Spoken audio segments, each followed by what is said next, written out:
हमारी एलिस बहुत ज्यादा डरी हुई थी। वो सोचती है हस्बैंड एंड वाइफ, मुझे लगता है मुझे तो चक्कर आ रहे हैं, आखिर ये क्या बात कर रहा है। तो वो सोचती है अब तो यहाँ से भागने का भी कोई तरीका नहीं है। तो वो कहता है मदर इन लॉ, मैं चाहता हूँ सिर्फ एल्स यहाँ पर है, इसलिए आप बाहर जाएं। तो वो कहती है ठीक है मैं बाहर जा रही हूँ। तो हमारी अनन सोचती है प्लीज मत जाओ, मुझे यहाँ अकेला मत छोड़ो। लेकिन सब लोग वहां चले गए थे और वो वहां अकेली थी। तो वो सोचती है ड्यूक ने अभी थोड़ी देर पहले वाला क्योस नहीं देखा है ना, और वैसे भी मैं तो ऐसी लड़की हूँ जिसको उसकी मॉम लेके आई। तो ड्यूक तब वहां से बेड से उठता है। तो वो सोचती है पता नहीं अब ये मेरे साथ क्या करेगा, अब मुझे क्या करना चाहिए। तो ड्यूक उसकी तरफ बढ़ रहा था तो वो जल्दी से नीचे बैठ जाती है। वो कहती है हाँ मुझे पता चल गया, आखिर में मैं मिसेस क्विलन के अंडर काम नहीं करती थी, प्लीज मुझे हेल्प करो। तो वो चिल्ला कहती है उन्होंने मुझे कहा था मैं आपको मार डालूं, लेकिन मैंने उनके ऑर्डर्स को फॉलो नहीं किया, मेरे पास एक विटनेस है डॉक्टर हेल्कन। तो तब ड्यूक उसकी तरफ हाथ बढ़ाता है। वो कहती है क्या ये मुझे मारने नहीं वाला। तो वो कहता है इट्स ओके, मुझे ये बात पहले से पता है, इसलिए अब तुम उठ सकती हो। तो हमारी कहती है सच में मैं उठ सकती हूँ, क्या मतलब तुम मुझे मारने नहीं वाले। तो वो कहती है क्या तुम कुछ और प्लान नहीं कर रहे है ना। तो वो कहता है क्या मुझे क्या प्लान करना था। तो तब उसका हाथ पकड़ लेती है और तब ड्यूक उसको उठाता है। वो सोचती है ये तो बहुत ज्यादा क्लोज था, ये मुझे मारने तो नहीं वाला ना, पक्का ना। तो तब वो कहता है ठीक है पहले हमें बैठ जाना चाहिए फिर बात करते हैं। वो कहती है अच्छा ठीक है। तो तब वो लोग सोफे पे आमने सामने बैठ गए थे। वो कहता है सबसे पहले मुझे लगता है हमारे दरमियान बहुत बड़ी गलतफहमी है, मेरी कोई इंटेंशन नहीं है कि मैं तुम्हें मार दूं। तो वो कहती है क्या सच में। तो वो कहता है हाँ क्योंकि ये सब कुछ तुम्हारी डिवाइन पावर की वजह से ही हुआ है। वो कहती है मेरी डिवाइन पावर, लेकिन आपको कैसे पता। वो कहता है आई बिलीव तुम मुझसे झूठ नहीं बोलोगी। तो वो सोचती है हाँ हाँ ये सही कह रहा है, आप मुझे झूठ नहीं बोलना चाहिए। तो वो कहती है मैंने आप पर बहुत टाइम पहले अपनी डिवाइन पावर यूज की थी, क्या आप तब से कॉन्शियस हैं। तो वो सोचती है पूरा महीना हो गया है, लेकिन क्या ये तब से कॉन्शियस था। ड्यूक कहता है क्या फर्क पड़ता है। वो कहती है ऑफ कोर्स फर्क पड़ता है। और वो सोचती है मैंने उससे बातें की थी कि स्टैचू की तरह दिखता है, लेकिन तब तो मैंने उसके कपड़े भी चेंज किए थे, लेकिन पता नहीं मुझे तो जरा एम्बेरसमेंट क्यों फील हो रही है। और तब तो मैंने मिसेस क्विलन के बारे में बहुत ज्यादा बातें की थी। वो कहती है इसने मुझे सुना तो नहीं था ना, अगर इसको पता चल गया तो फिर। तो वो सोचता है नहीं इसको मैं सच नहीं बता सकता। तो वो कहता है जब तुमने पहली बार मुझ पे डिवाइन पावर यूज की ना तब मैं थोड़ा थोड़ा होश में आया था, लेकिन आज सुबह ही मैं पूरी तरह अवेक हुआ हूँ। तो वो कहती है अच्छा। तो वो कहती है लेकिन आप तो प्रिटेंड करे थे, आपको कुछ नहीं पता। और उसके पॉइंट ऑफ व्यू से तो वो बहुत ज्यादा स्केरी लग रहा था। तो वो कहता है ऑफ कोर्स ये तुम्हारे लिए था, और वैसे भी ये कितना अनकॉमन होगा ना कि तुम्हारे पास डिवाइन पावर है और तुम सच में जाती हो वहां जाके प्रीस्ट बन जाओ। लेकिन तुम हाई प्रीस्ट प्रियोन का तो सोचो, वो पोप बनने वाले हैं, लेकिन अगर तुम वहां पर गई तो क्या पता एक और कैंडिडेट आ जाए पोप बनने के लिए, क्या तुम उसके साथ ये बात कर सकोगी। लेकिन अगर ऐसा हुआ वो तुम्हें जान से मार डालेगा, वो तुम्हें छोड़ेगा नहीं। तो वो डरते हुए सोचती है हाँ ये बात तो सही कर रहा है, लेकिन फिर भी प्रीत के दरमियान तो हमेशा जंग चढ़ी रहती है, इसकी वजह से अगर किसी ने मेरी तारीफ की तो वो लोग मुझे अपोज भी करेंगे, और क्या पता इसकी वजह से मैं मर जाऊं। तो वो कहता है एलिस मैं तुम्हें कुछ बताना चाहता हूँ, प्लीज तुम प्रीस्ट मत बनो और प्लीज मेरी साइड पर रहो। तो वो कहती है क्या, लेकिन मुझे नहीं बनना, लेकिन मुझे नहीं रहना आपकी साइड पर। वो कहता है मैं तुमसे फ्री में रहने को नहीं कह रहा, मैं तुम्हें सब कुछ दूंगा, पावर मनी जो तुम चाहो। वो कहती है लेकिन मुझे इस सब की जरूरत नहीं है। और वो सोचती है मैं तो मदर के हाथों में मर जाऊंगी, मदर इल्ला मुझे जान से मार डालेंगी। वो कहता है अगर तुम्हें पावर और मनी नहीं चाहिए तो तुम मेरी वाइफ बन के भी यहाँ रह सकती हो। तो तब वो किसके पास आता है, तो हमारी कहती है ड्यूक ये आप क्या कर रहे हैं, आप पागल तो नहीं हो गए। वो कहता है अनफॉर्चुनेटली अभी तक मैं पागल नहीं हुआ, लेकिन जब से मैं बेहोश हुआ हूं ना और जब से उठा हूं मेरा दिमाग कुछ ज्यादा क्लियर हो गया है, अब मुझे चीजें ज्यादा अच्छे से नजर आने लग गई है। तो वो सोचती है मैं तो उसकी बातें मानने ही वाली थी, लेकिन काम ऑन अपनी सेंसेस में वापस आओ, मैं ऐसा नहीं कर सकती। वो कहती है I am sorry your majesty, लेकिन मैं आपके साथ नहीं रह सकती, मिसेस क्विलन मुझे रहने नहीं देगी। तो वो कहता है फिक्र ना करो, उनको जल्द ही डची से एक्सपेल कर दिया जाएगा। तो वो कहती है लेकिन फिर भी मेरे यहाँ पर रहने की तो वजह नहीं ना, वही तो मुझे यहाँ पर लेके आई थी, और मैं तो आपकी सेवियर हूँ ना, तो क्या मैं प्रिंसेस बन सकती हूँ। वो कहता है नहीं मैं नहीं बनने दूंगा। तो हमारी कहती है लेकिन क्यों, मैं आपको छोड़ के चली जाऊंगी ना, आप इतने ज्यादा जिद्दी क्यों हो रहे हैं, और वैसे भी अब तो आप जा गए, अब आपको मेरी क्या जरूरत। तो वो कहता है लेकिन मैं अभी तक पूरी तरह से रिकवर नहीं हुआ, और सिर्फ तुम ही थी जो मुझे डार्कनेस से उजाले में लेके आई, इसलिए रिस्पॉन्सिबिलिटी तुम्हारी होगी। तो वो कहती है क्या डार्कनेस से। वो कहती है अच्छा ठीक है मैं 15 दिनों के लिए और रहूंगी, लेकिन क्या तब तक आप मेरी पावर को टेस्ट कर सकते हैं, और तब मुझे पता चल जाएगा कि मैं यहाँ पर रहूंगी या नहीं। तब उसके साथ हाथ मिलाता है। वो कहता है आई प्रॉमिस, एक ड्यूक होने की हैसियत से मैं तुमसे प्रॉमिस करता हूँ मैं तुम्हें कभी भी रिस्क में नहीं डालूंगा। तो हमारी उन्होंने कहती है अच्छा ठीक है। तभी वहां पे दस्तक होती है और कोई कहता है योर मेजेस्टी मैं डोल्फ हूँ, क्या मैं अंदर आ सकता हूँ। तो हमारी उन्होंने कहती है अच्छा ठीक है अब तुम दोनों बातें कर लो, मैं यहाँ से चलती हूँ। तो तब वो वहां जा रही थी तो ड्यूक कहता है तुमसे कल मिलता हूँ एलिस। तो वो सोचती है ये तो वही लाइन है जब मैं यहाँ से जाते हुए हमेशा उससे कहा करती थी, लेकिन वो दरवाजा खोलते हुए सोचती है हाँ हो सकता है ये कॉमन लाइन हो। और तब हमें रात का सीन दिखाया जाता है और पूरा कैसल चांद की रोशनी में नहाया हुआ था। तो हमारी हीरोइन दोबारा से लालटेन लेके वहां से घूम रही थी। वो सोचती है वंडरफुल, यहाँ पे तो कोई भी नहीं है। और वो कहती है मैं ऐसे नहीं रह सकती, मुझे डची को 15 दिनों के अंदर अंदर छोड़ के जाना होगा, लेकिन 15 दिनों तक तो मुझे यहाँ पे रहना है ना। तब तक मैं ड्यूक की बॉडी के बारे में और उसकी हेल्थ के बारे में डॉक्टर से पूछ लेती हूँ। और उसने कहा था कि मेरी मॉम उसको बाहर निकाल देगी, इसलिए मुझे जल्दी जाना चाहिए। और वो सोचती है अब तो वो बहुत ज्यादा काम है, हालांकि उनको यहाँ से बाहर निकालने का भी खतरा है, फिर भी वो कुछ हरकत नहीं कर रही। वो किसी को नुकसान नहीं पहुंचाती, लेकिन ये कुछ ज्यादा ही वियर्ड लग रहा है। तब वो दरवाजा देखती है, दरवाजा खुला हुआ था। वो कहती है क्या रूम का दरवाजा खुला है? तो जब वो डॉक्टर के रूम में आती है तो वहां हर तरफ सामान बिखरा हुआ था और डॉक्टर जमीन पे बैठा हुआ था। वो कहती है डॉक्टर हेल्कन आपको क्या हुआ? तो डॉक्टर हेल्कन अपना चश्मा दुरुस्त करके उसको देखता है और तब वो सोचती है जरूर ये मदर इन लॉ ने किया होगा, है ना, और सारा गुस्सा डॉक्टर पे निकाला होगा। तो डॉक्टर कहता है फॉर्चुनेटली मैं मरा नहीं हूँ। तो वो कहती है हाँ हाँ चलो ये तो अच्छा हुआ। और वो सोचती है चलो ये तो अच्छा हुआ, इसने मिसेस क्विलन को मेरे प्लान के बारे में नहीं बताया और ये कि मैंने उनके बेटे को पॉइजन नहीं दिया था। तो वो कहता है अब क्या हुआ? तो वो सोचती है मुझे लगता है ये इतना भी बुरा इंसान नहीं है आफ्टर ऑल। तो वो कहती है मैं यहाँ ड्यू की हेल्थ के बारे में पूछने आई थी, क्या वो सच में फुल रिकवर हो गए या फिर नहीं? वो कहता है नहीं, उनको अभी रिकवर होने के लिए थोड़ा टाइम चाहिए होगा, लेकिन वक्त के साथ साथ वो जल्द रिकवर हो जाएंगे। एटलीस्ट जब से वो जागे हैं ना तब से वो पास आउट नहीं होंगे और उनकी लाइफ की गारंटी मैं नहीं दे सकता। तो वो सोचती है चलो कम से कम 15 दिन के लिए सही, जब तक मैं यहाँ पर हूँ तब तक तो वो बेहोश नहीं होगा ना, तब तक मैं यहाँ रह सकती हूँ। तो डॉक्टर वो तो थोड़ा ज्यादा दुखी हुआ था। तो हमारी हीरोइन वो उसको देखी जा रही थी। तो वो कहता है यंग लेडी मैं बहुत ज्यादा थका हुआ हूँ, क्या आपको कुछ और चाहिए? वो कहती है नहीं, लेकिन मुझे लगता है अब तुम्हारी जरूरत नहीं है हेल्किन, तो तुम यहाँ से जा सकते हो और अब तुम्हें मेरी मदर की साइड छोड़ देनी चाहिए और ड्यू को जाकर सारा सच बता दो और इसके बाद डची छोड़ देना। और मैं तुम्हारी बहुत ज्यादा फिक्र करती हूँ क्योंकि अभी तक तुमने मुझे धोखा नहीं दिया। तो वो कहता है क्या सच में? लेकिन उसे कहता है आपकी टिप के लिए थैंक यू। तो वो वहां जाते हुए कहती है अब तुम थोड़ा रेस्ट कर लो। तो तब वो सोचता है मैं बता नहीं सकता कि उसके अल्फाज अच्छे थे या फिर बुरे, लेकिन ये तो धमकी तरह लग रहे थे। और वो सोचता है मुझे अभी जाके ड्यू को बताना होगा। ठीक है मैं जाके ड्यू को बताता हूँ कि उनकी वाइफ इतनी भी ज्यादा बुरी नहीं है। तो तब सीन चेंज होता है और हमें ड्यू को कमरा दिखा जाता है जहाँ पे सीना खड़ी थी। वो कहती है क्या आप कह रहे हैं कि डचिस की प्रेयर की वजह से आप जिंदा हुए हैं? तो वो कहता है ऑफ कोर्स मैंने उसकी आवाज सुनी थी। तो वो सोचती है अच्छा, तो वो वहां पर जाकर प्रेयर किया करती थी और उसी की वजह से भाई जागे हैं, लेकिन ऐसा लगता है उन्होंने उसकी जान बचाई है। और वो सोचती है मैंने तो डचिस को बिल्कुल मिसजज कर लिया था, मुझे लगा था कि वो बिल्कुल बनी गर्ल है, लेकिन असल में वो तो बहुत ज्यादा अच्छी थी। तो हमारा हीरो कहता है क्योंकि उसकी एक्टिंग स्किल बहुत ज्यादा ग्रेट है। तो सीना कहती है अच्छा तो इसका मतलब है वो आपकी स्टेप मदर के साथ इन्वॉल्व नहीं है? तो वो कहता है ऑफ कोर्स वो मेरी मॉम के अंदर काम कर रही थी, लेकिन उसने उनका कोई हुक्म नहीं माना। तो सीना कहती है तो फिर ऐसा लगता है डचेस अच्छी हैं। तो ड्यूक कहता है सीना एलिस के साथ सारी चीजें मैं खुद संभाल लूंगा, तुम सिर्फ वो करो जो मैं तुम्हें करने के लिए कह रहा हूँ, बस यही है। तो वो सोचती है अगर ब्रदर मुझे कह रहे हैं कि मैं डचेस के बारे में केयर ना करूं, ठीक है मैं ऐसे ही करूंगी। वो कहती है ऑल राइट। तो बटलर कहता है योर मैजेस्टी क्या आप अपनी फॉर्मर ड्यूटीज पे वापस आना चाहेंगे? तो वो कहता है हाँ ठीक है, अब तुमने डिसीजन बना ही लिया है तो सबको पता होना चाहिए कि मैं बहुत ज्यादा सिक था, लेकिन अब मैं एम्पीरियल पैलेस पहले जाऊंगा और उसके बाद सबको पता चलेगा कि मैं अभी तक जिंदा हूँ। तो तब ड्यूक कहता है क्या तुमने मेरी मदर को बता दिया जो मैंने तुम्हें कहा था उन्हें बताओ? तो वो कहता है ऑफ कोर्स प्लीज 15 दिनों में वापस आने वाले हैं, मैंने उनसे कहा था कि अननेसेसरी रूमर्स ना फैलाएं यंग लेडी के बारे में और मुझे लगता है वो ऐसे करने वाले हैं। और वो सोचता है मैं समझ सकता हूँ कि अभी तक वो क्यों चुप थे, लेकिन मैंने एक्सपेक्ट नहीं किया था कि वो यंग लेडी की साइड लेंगे। तो हमारा हीरो सोचता है ये अच्छा होगा अगर एलिस के बारे में कोई मिसकंसेप्शन ना फैले। तो बटलर कहता है लेकिन ऐसा लगता है उनकी मेड कुछ ज्यादा ही परेशानी खड़ी करती है। तो वो सोचता है इसीलिए एलिस इतना गुस्सा रहती थी और अभी मैं उसके लिए कुछ ज्यादा नहीं कर सकता, लेकिन कम से कम उसके लिए एक ट्रस्टवर्दी मेड का इंतजाम तो कर सकता हूँ। तो बटलर से कहता है उसके लिए एक नई मेड का इंतजाम करो। तो बटलर कहता है जी बिल्कुल मैं समझ गया। तो तब वो कहता है सीना बहुत ज्यादा देर हो गई है, तुम भी जाओ और रेस्ट करो। वो कहते हैं हाँ हाँ आप भी ब्रदर आप भी थोड़ा रेस्ट करें। और तब थोड़ी देर बाद वहां पर डॉक्टर आया था जो कि बहुत ज्यादा बुरी हालत में था। तो ड्यूक कहता है तुम तो लेट हो। वो कहता है मुझे माफ कीजिएगा मैं यंग लेडी से बात कर रहा था।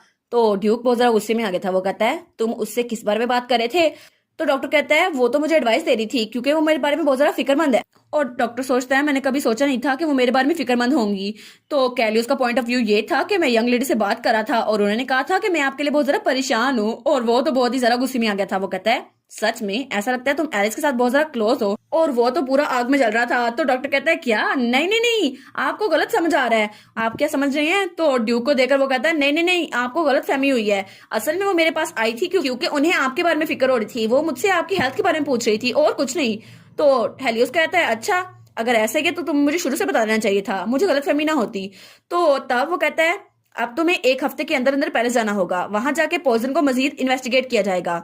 तो डॉक्टर सोचता है हाँ, पॉइजन को इन्वेस्टिगेट करने के लिए मेरी जरूरत तो पड़ेगी। और इसकी सबसे बड़ी वजह यह है कि फर्स्ट प्रिंस जो कि क्राउन प्रिंस थे उनको भी जहर दिया गया था और उसकी हालत भी ड्यूक हेलियोस की तरह थी। तो ड्यूक कहता है एक और चीज भी है, मिसेस क्विलन ऑब्वियसली चाहती हैं वो मुझे मार दें और वो दोबारा इस बात के लिए ट्राई करेंगी, इसलिए ये बहुत ज्यादा डेंजरस होगा कि मैं उसको इस प्लान में यूज करूं।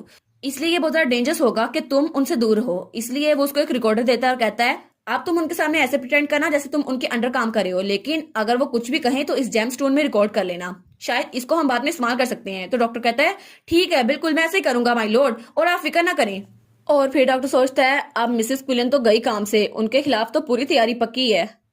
हमारी एलिस सुबह सोकर उठती है, वो कहती है वाह फाइनली मैं यहाँ पर अकेली हूँ। और तब वो बालकनी में खड़ी थी, वो कहती है सूरज तो अभी तक चमक रहा है लेकिन अभी तक कोई आया और उसने पर्दे नहीं हटाए, पता नहीं शायद मेरी टांगे ना काट दी जाए, मैं इतनी देर तक सोती रही हूँ। तभी पीछे से कोई आवाज आती है, वो कहती है लेडी क्या आप उठ गई हैं? तो वो कहती है लो आ भी गई, जिसका मुझे इंतजार था, लेकिन ये आवाज तो जानी पहचानी नहीं लग रही। तो तभी वहां पर एक नई मेड थी, वो कहती है ग्रीटिंग्स, मेरा नाम है आइलीन और आज से मैं आपको सर्व करूंगी और ड्यूक ने स्पेशली मुझे कहा मैं आपकी देखभाल करूं। तो वो कहती है वाह सच में ये मेरी मेड है, और वो उसके लिए पानी भी लेके आई थी और उसके लिए हैंकरचीफ भी लेके आई थी। वो सोचती है ये तो कितनी अच्छी है ना और कितनी क्यूट है, इसने तो अभी तक मुझे चढ़ाया भी नहीं है। तो वो कहती है कि आप ब्रेकफास्ट करना चाहेंगे? तो हमारी हीरोइन सोचती है ये कितनी सारा क्यूट है, इसने अभी तक एक बार भी मुझ पर फ्राउन नहीं किया, देखो सही कितनी तमीज वाली है। तो वो कहती है मेरी मॉम ने ब्रेकफास्ट नहीं किया है ना? तो वो कहती है जी बिल्कुल, उन्होंने अपने कमरे में खा लिया। तो हमारी हीरोइन कहती है ठीक है तो चलो हम लोग वहीं पे चलते हैं। तो तब वो तैयार होकर वहां जा रही थी और उसकी मेड उसके पीछे थी, तभी रास्ते में उनको सीना मिल जाती है। वो कहती है गुड मॉर्निंग मैम। तो फिर वो कहती है मेरे पास कुछ है जो मुझे आपको बताना है। तो हमारी हीरोइन कहती है क्या, इसको मुझे क्या बताना है? तभी उसको आवाज आती है क्या तुम यहाँ पर आ गई? और वो थी उसकी मदर इन लॉ जो कि पूरी रेडी थी और वो सीढ़ी के ऊपर खड़ी थी और वो दोनों उसकी तरफ देखती हैं। तो फिर वो नीचे आते हुए उन्हें ताने मारते हुए कहती है तुमने कहा था तुम तो प्रीस्टेस बनने वाली हो, लेकिन फिर भी तुम पैलेस में ऐसे घूम रही हो, तुम तो बिल्कुल एक वीकलिंग हो, कितनी रूड हो ना तुम। तो वो सोचती है अब ये क्या हो गया, मैंने तो रास्ता बदलना था लेकिन ये मुझे यहाँ पे क्यों टक्कर गई। तो फिर सीना कहती है आपको क्या मतलब हुआ, क्या डचीज का फैसला ठीक नहीं था कि वो प्रिंसेस बनना चाहती हैं? वो भी ड्यूक के लिए बनना चाहती थी और इसके अलावा ड्यूक तो उठ गए हैं ना क्योंकि उन्होंने उनके लिए प्रेयर की। मुझे लगता है आप खुश नहीं हैं। तो उसकी मदर इन लॉ वो तो बड़े गुस्से में आ गई थी, वो कहती है तुम्हारी हिम्मत कैसी हुई ये कहने की, और पीछे से मेड्स बातें की जा रही थी। तो हमारी सोचती है मुझे यहाँ से निकलना ही होगा। वो कहती है मैं यहाँ से जा रही हूँ। तो तब वो हंसने लगती है। तो उसकी मदर इन लॉ कहती है क्या, एक मिनट रुको, ये तुम्हारे साथ कौन है? तो वो मेड कहती है माफ कीजिएगा मेरा नाम है आइलीन और आज से मैं डचेस की मेड हूँ हिज मैजेस्टी के ऑर्डर पर। तो उसकी मदर इन लॉ कहती है क्या तुम्हारी हिम्मत कैसे हुई, इस हाउस की ओनर मैं हूँ और मैंने तुम्हें यहाँ पे नहीं रखा। और तब वो कहती है तुम मुझे इग्नोर कर रही हो और तुम ये करना चाहती हो मेरे सामने झुको और ताकि मैं तुम्हारी एग्जाम्पल बना सकूं, ताकि कोई और मेरे सामने बदतमीजी ना कर सके। तो हमारी कहती है क्या ये मेरी मेड को पनिश करने वाली है? तो आइलीन वो तो बहुत ज्यादा डरी हुई थी और बेचारी आइलीन की आंखों में तो आंसू आ गए थे। हमारी सोचती है क्या सच में ये मिसेस क्विलन की परमिशन से यहाँ पर नहीं आई? तो इसको किसने भेजा है, शायद ड्यूक ने। तो वो कहती है प्लीज आप ऐसा कुछ नहीं कर सकती। वो कहती है अगर इसको आज पीटा गया तो ये सब कुछ मेरी गलती होगी। तो वो अपनी मेड के सामने रहती है। तो उसकी मदर इन लॉ कहती है क्या सच में तुम मेरे खिलाफ बगावत कर रही हो, तुम्हारी हिम्मत कैसे हुई? वो कहती है मॉम आइलीन ने वही कहा जो मैंने उसको करने के लिए कहा, प्लीज आप उसे पनिश मत करें। तो तब सीना कहती है जी बिल्कुल मैम, आपका बिहेवियर कोई सेंस नहीं बनाता। तो वो बड़े गुस्से में आ गई थी। वो कहती है शायद तुम्हारा दिमाग खराब हो गया है, मैं तुम्हारा बिहेवियर सबसे पहले दुरुस्त करती हूँ। और तब उस पर हाथ उठाने लगती है, लेकिन तभी वो तमाचा मारती है। तो हमारी बहन कहती है क्या, और उसकी मदर इन लॉ भी कहती है क्या, क्योंकि वो तमाचा पड़ा था सीना के मुंह पर। वो कहती है मिस मेल्टन आपने मुझे बचाया। तो तब उसके चेहरे पे निशान पड़ चुका था। वो कहती है मुझे पता है आप बहुत ज्यादा गुस्से में हैं, लेकिन फिर भी दूसरों पे हाथ उठाना कभी भी एक्सेप्टेबल नहीं है और आपको ये पता होना चाहिए कि ये नोबल मैनर्स के खिलाफ है मिसेस क्विलन। तो उसकी मदर इन लॉ कहती है तुम्हारी हिम्मत कैसे हुई कि मुझे मॉरल सिखाओ, वो भी सबके सामने। तभी वहां पर बटलर आता है। वो कहता है मैम यहाँ पर हो क्या रहा है? तो उसकी मदर इन लॉ वो चुप हो जाती है। तो फिर वो कहती है मैं तो अपनी फैमिली के लोगों को डिसिप्लिन करने की कोशिश कर रही थी, लेकिन मुझे लगता है कि यहाँ पर कोई फायदा नहीं है, इसलिए मैं यहाँ से जा रही हूँ, इसलिए कॉन्सिक्वेंसेज तुम लोगों को खुद पता हो गए। तो हमारी हीरोइन उसकी मेड और सीना वहीं पे खड़ी थी। तो तब डचीज आराम से ऊपर चली गई थी अपनी मेड्स के साथ। तो हमारी हीरोइन सोचती है देखो सही, बटलर के सामने मुंह खोलने की इसकी हिम्मत नहीं हुई, लेकिन सिर्फ मैं ही कमजोर टारगेट हूँ, इसलिए मुझे टारगेट किया जा रही थी। और उसके बाद वो सीना से पूछती है माय लेडी आप ठीक तो है ना आपका चेहरा, देखो सही आपका पूरा गाल सूजा हुआ है। तो वो कहती है ओ अच्छा ये। तो हमारी कहती है आपका इतना प्यारा चेहरा ये तो खराब हो गया है, आपको दर्द हो रहा है ना, अपने जख्म पे तो देखें। मुझे लगता है आपके लिए बहुत ज्यादा मुश्किल होगा, उन्होंने तो बहुत जोर से मारा थप्पड़। तो वो कहती है क्या, और फिर वो हंसने लग जाती है। वो कहती है नहीं नहीं, मुझे लगता है मिसेस क्विलन का दिमाग खराब हो गया है, शायद इसलिए वो ऐसा कर रही थी। लेकिन मुझे लगा था कि अगर उन्होंने तुम्हें थप्पड़ मारा तो तुम बहुत ज्यादा स्मॉल और फ्रेजाइल हो, तुम तो उड़ के पीछे चली जाओगी। तो हमारी कहती है क्या स्मॉल और फ्रेजाइल, इन्होंने मुझे बनी समझा हुआ है क्या। तो वो सोचती है मैं चाहती हूँ अपनी डिवाइन पावर से इन्हें क्योर कर दूं, लेकिन यहाँ पे बहुत सारे लोग हैं। तो वो लॉबी की तरफ इशारा करती है, कहती है क्या आप वहां पर आएंगे मेरे साथ। तो तब वो लोग वहां पे खड़े थे। वो कहती है प्लीज आप थोड़ी देर यहीं पे रुकें, और तब वो अपने डिवाइन पावर का यूज करती है और उसके जख्म को हील कर देती है। तो वो कहती है थैंक यू सो मच, आप मेरे लिए और ड्यूक के लिए बहुत ज्यादा हेल्पफुल थी। तो हमारी कहती है क्या, लेकिन आपको मेरी वजह से चोट लगी थी। तो वो कहती है एनीवेज क्या ड्यूक ने कहा कि मैंने उनकी हेल्प की थी। तो सीना कहती है बिल्कुल, उन्होंने कहा कि वो होश में सिर्फ तुम्हारी प्रेयर्स की वजह से आए थे। तो हमारी सोचती है मेरी प्रेयर्स, क्या सच में वो मेरी डिवाइन पावर को सीक्रेट रखना चाहता है, ऐसा चाहता है, वो नहीं चाहता मैं ट्रबल में पड़ूं। तो वो कहती है हाँ ऐसा हो सकता है। तो सीना कहती है मुझे माफ कीजिएगा, ये सारी मेरी मिसअंडरस्टैंडिंग थी, मुझे लगा था कि आप रची के लिए बिल्कुल भी फायदेमंद नहीं होगी जब मैंने आपको पहली बार देखा था। तो हमारी कहती है नहीं नहीं कोई बात नहीं। तो सीना कहती है मुझे माफ कीजिएगा, मुझे शुरू में लगा था आप अच्छी इंसान नहीं है, लेकिन क्या हम फ्यूचर में दोस्त बन सकते हैं। तो हमारी कहती है वाह ये मुझसे दोस्ती का पूछ रही है, लगता है इसका फ्रेंड सर्कल बहुत ज्यादा छोटा है शायद इसीलिए। और वो कहती है ठीक है हम लोग दोस्त बन जाएंगे। और उसके बाद सीन चल होता है और हमें उसकी मदर इन लॉ दिखाई जाती है जो अपने कमरे में आकर बहुत ज्यादा तबाही मचा रही थी। वो कहती है ये सब कुछ पता नहीं क्यों हो रहा है, कैलियोस पता नहीं कल कैसे जाग गया, और वो तो अपने नाखून चुबा रही थी। तो तब वहां पे उसकी मेड आती है, कहती है मैम प्लीज काम डाउन, और वो थी उसकी बटलर। तो मिसेस क्विलन कहती है क्या तुम सीरियस हो, मुझे तो ये सोच के बहुत ज्यादा गुस्सा आ रहा है कि मेरे पीठ पीछे ये सब कुछ होता रहा लेकिन मैंने उनके हाथ नहीं काटे। तुमने देखा नहीं कि एलिस को कैसे कैलियोस और मिल्टन ने अपने इशारों में नचाया हुआ है। तो उसकी मेड कहती है मैम मुझे लगता है लिटिल मिस की वजह से, उनकी प्रेयर की वजह से ड्यूक जागे हैं, इसलिए उनको नहीं लगता कि वो खतरनाक है, इसलिए शायद वो आपके डॉटर इन लॉ को यूज करें ताकि वो हम पे स्पाई कर सके। तो उसकी मदर इन लॉ कहती है क्या। तो तब उसकी मेड कहती है जी बिल्कुल, क्या आप भूल तो नहीं गई कि उसकी एक कमजोरी भी है, एलिस की कमजोरी जिसको आप यूज कर सकती हैं। तो उसकी मदर इन लॉ कहती है कमजोरी, अरे हाँ काउंट वोर्डी उसका बाप, हाँ बिल्कुल उसके बाप ने कहा था वो हमेशा ज्यादातर वक्त चुप ही रहती है, लेकिन जब उसे कहा गया कि उसकी शादी यहाँ पर होगी फिर भी उसने कोई सवाल नहीं किया और चुप करके कैबिन में बैठ गई। शायद इसीलिए मुझे लगता है मुझे उसके फादर को एक लेटर लिखना होगा, और फिर उस लेटर में ये भी ऐड करूंगी कि डैड मैं आपसे मिलना चाहती हूँ। और फिर हमें एक हफ्ते बाद का सीन दिखा रहता है। वो सोचती है आजकल तो रच्ची में कोई भी बात नहीं हो रही, पता नहीं क्या हो गया है। तभी वो 2 मिनट को बातें करते हुए सुनती है जो कहती है वाह ड्यूक तो जैसे होश में आए हैं, उन्होंने अपनी मदर को यहाँ से निकाल देना है, लेकिन जब से वो होश में आए हैं मुझे लगा ऐसा कुछ होगा, लेकिन कुछ भी नहीं हुआ। एक हफ्ता गुजर गया है और दोनों माँ बेटा अपने रूम से निकले नहीं है, ऐसा लगता है ऐसा कुछ होने नहीं वाला। तो हमारी सोचती है ये लोग इस बारे में बातें कर रहे हैं, लेकिन मिस मिल्टन वो तो अपनी ड्यूटीज पैलेस में वैसे परफॉर्म कर रही हैं, और एम्प्लॉयज तो अभी भी डिस्कस कर रहे हैं कि मिसेस क्विलन के साथ क्या होगा। लेकिन मुझे बड़ी फिक्र हो रही है, वो अभी तक बिल्कुल काम है, और वैसे भी मैं ये सोच रही हूँ तो क्या कैलियोस ठीक है, क्या वो बहुत ज्यादा टायर्ड नहीं है। और तब वो सोचती है जब उसने कहा था मैं अभी तक पूरी तरह रिकवर नहीं हुआ इसलिए तुम्हें सारी रिस्पॉन्सिबिलिटी लेनी होगी। तो वो सोचती है क्या मुझे रिस्पॉन्सिबिलिटी लेनी होगी, शायद मुझे अपनी डिवाइन पावर्स पे जरा यूज करनी होगी। फिर वो कहती है नहीं नहीं आखिर मुझे उसका फेस ही क्यों याद आई जा रहा है, शायद वो हैंडसम है ना इसीलिए। तो तभी उसके पास कोई आता है, कहता है माई लेडी। तो वहां पे आइलीन थी। वो कहती है क्या हुआ आइलीन।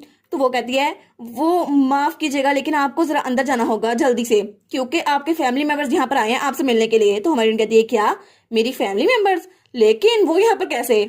तो थोड़ी देर बाद वो वहाँ गेस्ट रूम में पहुंच गई थी। तो उसका डैड कहता है मैंने वो सब कुछ किया जो मैं तुम्हारे लिए करना चाहता था, और तुम्हारी शादी इस जगह पे करवाई, लेकिन फिर भी तुम एहसान नहीं मान रही। और उसका डैड तो बहुत ज्यादा मोटा हो गया था, लेकिन उन्होंने तो वेट गेन कर लिया था, और उसके बाद भी हमारी हीरोइन की तरह पिंक थे। तो उसकी मॉम भी रोते हुए कहती है क्या तुम भूल गई कि मिसेस क्विलन के हम पे कितना सारा एहसानात है, और तुम्हारी हिम्मत कैसी हुई कि उनका फेवर रिटर्न ना करो। और उसकी मोम के बाल ग्रीन कलर के थे, और उसका भाई भी साथ बैठा हुआ था एरिक वॉर्डरी, उसके बाद भी पिंक थे। तो हमारी हीरोइन सोचती है मिसेस क्विलन ने इन सबको इनवाइट भेजा है, क्या सच में वो मुझे डराना चाहती है कि मैं इनको पैसे नहीं भेजूंगी। तो तब उसकी पूरी की पूरी फैमिली उसके खिलाफ हो गई थी। तो उसका डैड कहता है जल्दी करो अपने घुटनों पे झुके और सबसे माफी मांगो अभी की अभी। तो वो कहती है लेकिन मैं ऐसा क्यों करूंगी डैड। तो वो कहता है क्या तुम्हारी हिम्मत कैसे हुई, तुम मुझे जवाब दे रही हो, तुम मेरे ऑर्डर को क्यों नहीं मान रही। तो वो कहती है जी बिल्कुल, क्योंकि ये एलिस होती तो जरूर आपके ऑर्डर को मान लेती, लेकिन मैं ऐसा कभी नहीं करूंगी क्योंकि मैं एलिस हुई नहीं। तो वो खड़े होते हुए कहती है जो फेवर मेरी मॉम ने आपको बताए थे वो यही थे ना कि मेरा भाई अकेडमी में जाएगा, लेकिन मुझे लगता है कि ये फेवर जरा अच्छा नहीं है, और शायद इसी वजह से तो मैंने ड्यूक से शादी की थी। मुझे लगता है आपको इस बात का बदला नहीं चुकाना चाहिए। तो उसका डैड कहता है क्या तुम मुझे जवाब दे रही हो? तो फिर वो कहती है हालांकि आपको पता भी था कि मिसेस क्विलन मेरे साथ क्या करेंगी, फिर भी आपने मुझे ड्यूक की फैमिली के पास आने दिया। आप ऐसे कैसे कर सकते हैं? हालांकि मैंने यहाँ पर आने का डिसाइड कर लिया था, लेकिन फिर भी आप अपने बेटे के लिए मेरे साथ ऐसा कैसे कर सकते हैं? मैं भी तो आपकी बेटी हूँ ना। एलिस का डैड कहता है तुम्हारी हिम्मत कैसे हुई? अगर तुम्हारे अल्फाज ड्यूक के कानों तक पहुंच गए तो हम सबको मार डालेगा, तुम्हें भी। तो हमारी कहती है अच्छा होगा ना, फिर मैं आराम से जिंदगी गुजार सकूंगी। और आपकी आवाज तो जरा अनोइंग है। तो उसका हाथ पकड़ लेता है। वो कहता है सिर्फ एक ही तरीका है यहाँ पे रहने का, कि तुम मिसेस क्विलन के ऑर्डर को फॉलो करो और शायद वो हमारी फैमिली को माफ कर दें। तो वो अपने डैड का हाथ छुड़ाते हुए कहती है मुझे माफ कर दें, लेकिन मैं शुरू से ये नहीं चाहती थी कि मदर और फादर कि मैं ऐसा करूं। इसलिए ड्यूक के अवेकनिंग के बाद अब तो मेरी कोई इंटेंशन नहीं है कि मिसेस क्विलन के ऑर्डर को फॉलो करूं। तो वो कहते हैं क्या तुम उनकी बात नहीं मानोगी? तो वो कहती है ठीक है, अब आप लोग बस करें और अपने घर वापस आएं, मैं ऐसा कुछ नहीं करने वाली। और स्माइल करते हुए कहती है मेरा काम यहाँ पे हो गया तो मैं जा रही हूँ, आई होप कि मैं दोबारा आपकी शक्ल कभी ना देखूं। तो तब वो वहां से मुड़ते हुए जाने लगती है। तो उसके मोम और डैड वहां पे खड़े थे, लेकिन तभी कोई आगे बढ़ता है और कहते हैं देख लेंगे हम लोग। और तब उसका भाई उसके पास आता है और उसके कंधे से पकड़ के उसे सीधा करता है। वो कहता है तुम्हारी हिम्मत कैसी हुई? मुझे पहले से पता था कि तुम ऐसे एक्ट करोगी, लेकिन तुम इतनी सारा गड़बड़ करोगी मुझे नहीं पता था। अभी अपने कदमों पर झुको और जाके मिसेस क्विलन से माफी मांगो। और तब हमारी एलिस को अपनी पुरानी मेमोरीज याद आती हैं, जब उसका भाई छोटे होते हुए उस पर जुल्म कर रहा था। तो वो सोचती है ये सारी तो एलिस की मेमोरीज है ना, और वो बहुत ज्यादा गुस्से में आ गई थी। वो सोचती है वो इसके साथ ऐसा करता रहा था। तो उसका भाई कहता है लगता है तुम अपनी सेंसेस में वापस आ गई हो, तो मेरी बात चुप करके मान लो और जाके ट्रबल काज ना करना। मिसेस क्विलन से कहो कि हमें माफ कर दे। तो हमारी कहती है हाँ बिल्कुल, मैं अपनी सेंसेस में वापस आ गई हूँ, इसलिए अब तुम दोबारा मुझे फोन नहीं बना सकते। तो वो कहता है क्या तुम मेरी बात नहीं मान रहे? तो हमारी कहती है बिल्कुल, तुम अपने पैसे जाया ना करना उन पेपर्स पे लिखने के लिए कि तुम कितना जरा समझ गए हो। वैसे भी तुम्हें अपनी अकेडमी के लिए कोई सोल्यूशन ढूंढना चाहिए, क्योंकि उसके बगैर तो तुम वहां जा नहीं सकते ना नाइट बनने के लिए, क्योंकि बाप और बेटा बिल्कुल एक जैसे हैं। तो उसका भाई बहुत ज्यादा गुस्से में आ गया था। वो कहता है एलिस वॉर्डरी। तो हमारी कहती है तुम्हें क्या लगता है कि तुम किससे बात कर रही हो? मेरा नाम एलिस वॉर्डरी नहीं है, मेरा नाम एलिस डेराट है। अब तो मेरी शादी हो गई है ना, तुम लोगों ने मुझे इस जगह भेजा ही इसलिए था, अब से मेरा नाम सही से लेना। तो उसका भाई उस पर हाथ उठाने लगता है। वो कहता है तुम्हारी हिम्मत कैसी हो मुझ पे चिल्लाओ? लेकिन तभी वहां पर कोई आता है और उसकी स्टिक की आवाज वहां सुनाई देती है। तो उसका भाई अपना हाथ वहीं पे रोक लेता है। तो सब लोग जब वहां पर देखते हैं तो वहां पर ड्यूक अपने साथी के साथ आया था और बड़े डैशिंग अंदाज में एंट्री दी थी उसने। तो वो कहता है ऐसा लगता है कि मैंने कुछ इंटरप्ट कर दिया। तो हमारी कहती है आखिर ये यहाँ पर क्या कर रहा है? तो ड्यूक कहता है लगता है एलिस की पूरी फैमिली यहाँ पर है। तो उसकी फैमिली कहती है क्या? तब हमारा ड्यूक एलिस के सामने आते हुए कहता है मुझे लगता है एलिस इस सिचुएशन के साथ ज्यादा एक्सपोज होती होगी, लेकिन मुझे नहीं लगता, मेरी वाइफ का बिहेवियर बिल्कुल भी गलत है। और फिर वो गुस्से में आते हुए कहता है हालांकि मुझे पता है इस पूरे रूम में बहुत ज्यादा कचरा जमा है और जो लोग मेरे सामने खड़े हैं वो भी बिल्कुल कचरा है। और तब वो उसके भाई से कहता है तुम्हारी हिम्मत कैसे हुई कि डचिस को स्लैप करो, और तुम्हारी हिम्मत कैसे हुई ड्यूक डेराट की बीवी के साथ ऐसा करने की, उस पर हाथ उठाने की? तो उसका भाई डर के पीछे गिर जाता है। वो कहता है नहीं मैं ऐसा नहीं करना चाहता था। तो हमारी सोचती है ये तो अनयूजुअल है, ये तो हमेशा काम डाउन रहता है, लेकिन अब तो बड़ा गुस्से में लग रहा है। और उसकी तलवार भी चमक रही थी। तो हमारी बहन कहती है ड्यूक आप यहाँ पर क्यों आए? और उसकी फैमिली वो एरिक को संभाल रही थी, उसके भाई को। तो वो कहता है हाँ मेरी वाइफ, मैंने सुना था कि आपके फैमिली मेंबर्स यहाँ पर आए तो मैं उनसे ग्रीट करने के लिए आया था। तो वो सोचती है क्या आउट ऑफ ब्लू? तो वो कहता है लेकिन मुझे लगता है ये कुछ सही नहीं था, क्या आपको मेरी हेल्प चाहिए? तो तब उसकी फैमिली कहती है एरिक तुम ठीक तो हो? तो हमारी बहन सोचती है ये तो सिर्फ एक शेमलेस फैमिली है जिन्होंने अपनी बेटी को एक ऐसी जगह भेज दिया ताकि उनका बेटा नाइट बन सके, लेकिन मुझे ऐसे लोगों से कुछ नहीं चाहिए। तो वो कहती है जी बिल्कुल, मैं चाहती हूँ आप इन लोगों को यहाँ से निकाल दें और दोबारा इनको यहाँ पर आने ना दें। तो ड्यूक कहता है श्योर माई लेडी। और फिर वो कहता है इन सबको यहाँ से बाहर निकाल फेंको, सबके सबको। तो उसका डैड कहता है एलिस तुम ऐसे कैसे कर सकती हो? तो उसका भाई भी चिल्ला कहता है एलिस मेरी प्यारी बहन तुम ऐसे कैसे कर सकती हो? लेकिन एलिस उनकी बातें सुनती और उनको वहां से निकाल दिया गया था। और तब पीछे ड्यूक और एलिस बची थी।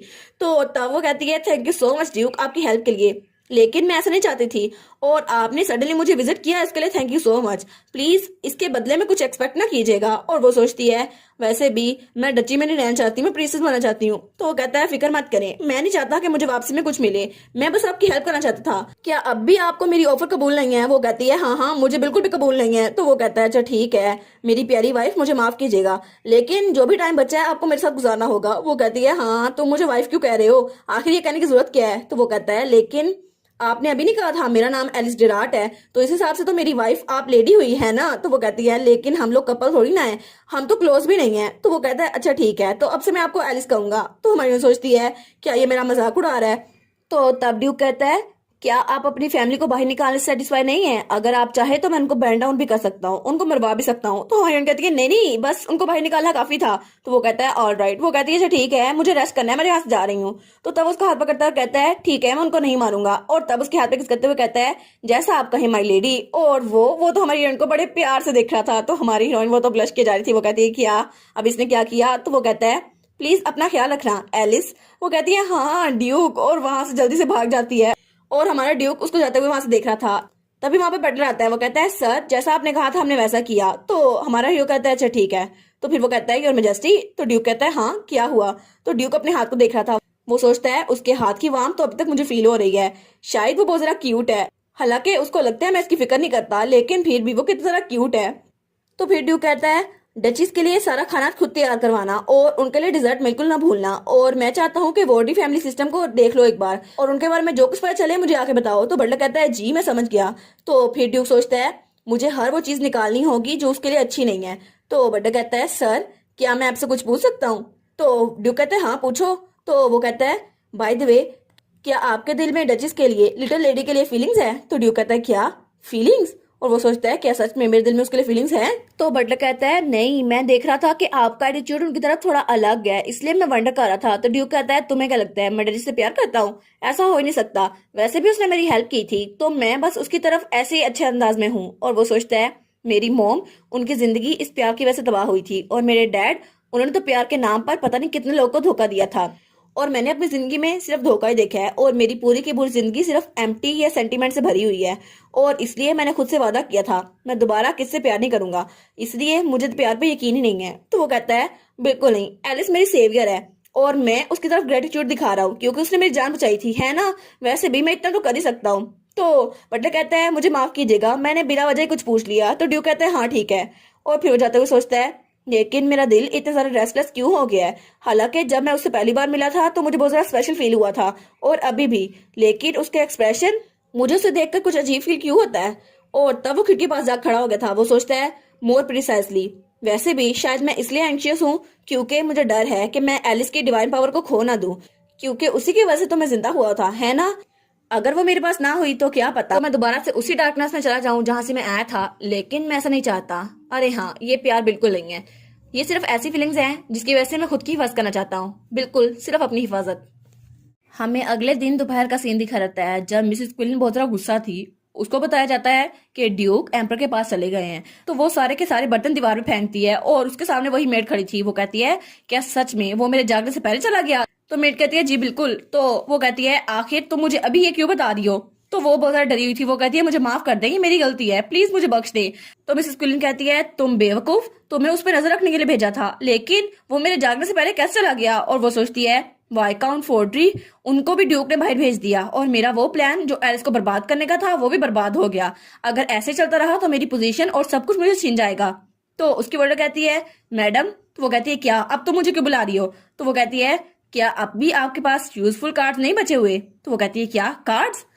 और दूसरी तरफ हमें हमारी एलिस दिखा जाती है जो वहां पे केक खा रही थी। वो कहती है ड्यूक पैलेस में गए हैं? तो उसकी मेट कहती है जी बिल्कुल, वो आज सुबह चले गए, और उसका कमरा तो बहुत ज्यादा चमक रहा था। तो वो कहती है सर्वेंट्स कह रहे थे कि ड्यूक अनाउंस करने जा रहे हैं कि वो होश में आ गए हैं और इसकी वजह से वो अपनी पावर को रिगेन कर सके। तो एलिस कहती है अच्छा ऐसा है? तो वो दूसरा डिजर्ट उठाती है। तो वो कहती है और वैसे भी एम्परर खुद ड्यूक को बहुत ज्यादा वैल्यू करते हैं, उन्होंने तो बहुत सारी डिफिकल्टीज फेस की हैं, और ड्यूक की पावर वो तो इंक्रीज होनी चाहिए ना, क्योंकि वो बहुत ज्यादा काम करते हैं, और वो तो ड्यूक की दीवानी लग रही थी। तो एलिस सोचती है अच्छा तो एम्परर वो भी ड्यूक को इतना ज्यादा पसंद करते हैं, और वो सोचती है बुक में तो ऐसा कुछ भी नहीं था, और ड्यूक उनके पास इनफ पावर तो थी लेकिन फिर भी एम्परर को वो पसंद नहीं था, और आखिर में फाइनल विनर ने सबको संभाला हुआ था। लेकिन क्या इसकी वजह से मेरी लाइफ पीसफुल गुजर सकती है अगर मैं प्रीस बन गई? तो वो सोचती है अरे हाँ हो सकता है, बस मुझे अभी कुछ नहीं सोचना, मुझे केक भी फोकस करना होगा। तो वो सोचती है लेकिन अगर कैलियोस को पता नहीं चला कि फाइनल विलन कौन है, और अगर फाइनल विलन के साथ डील करने से पहले मैं मर गई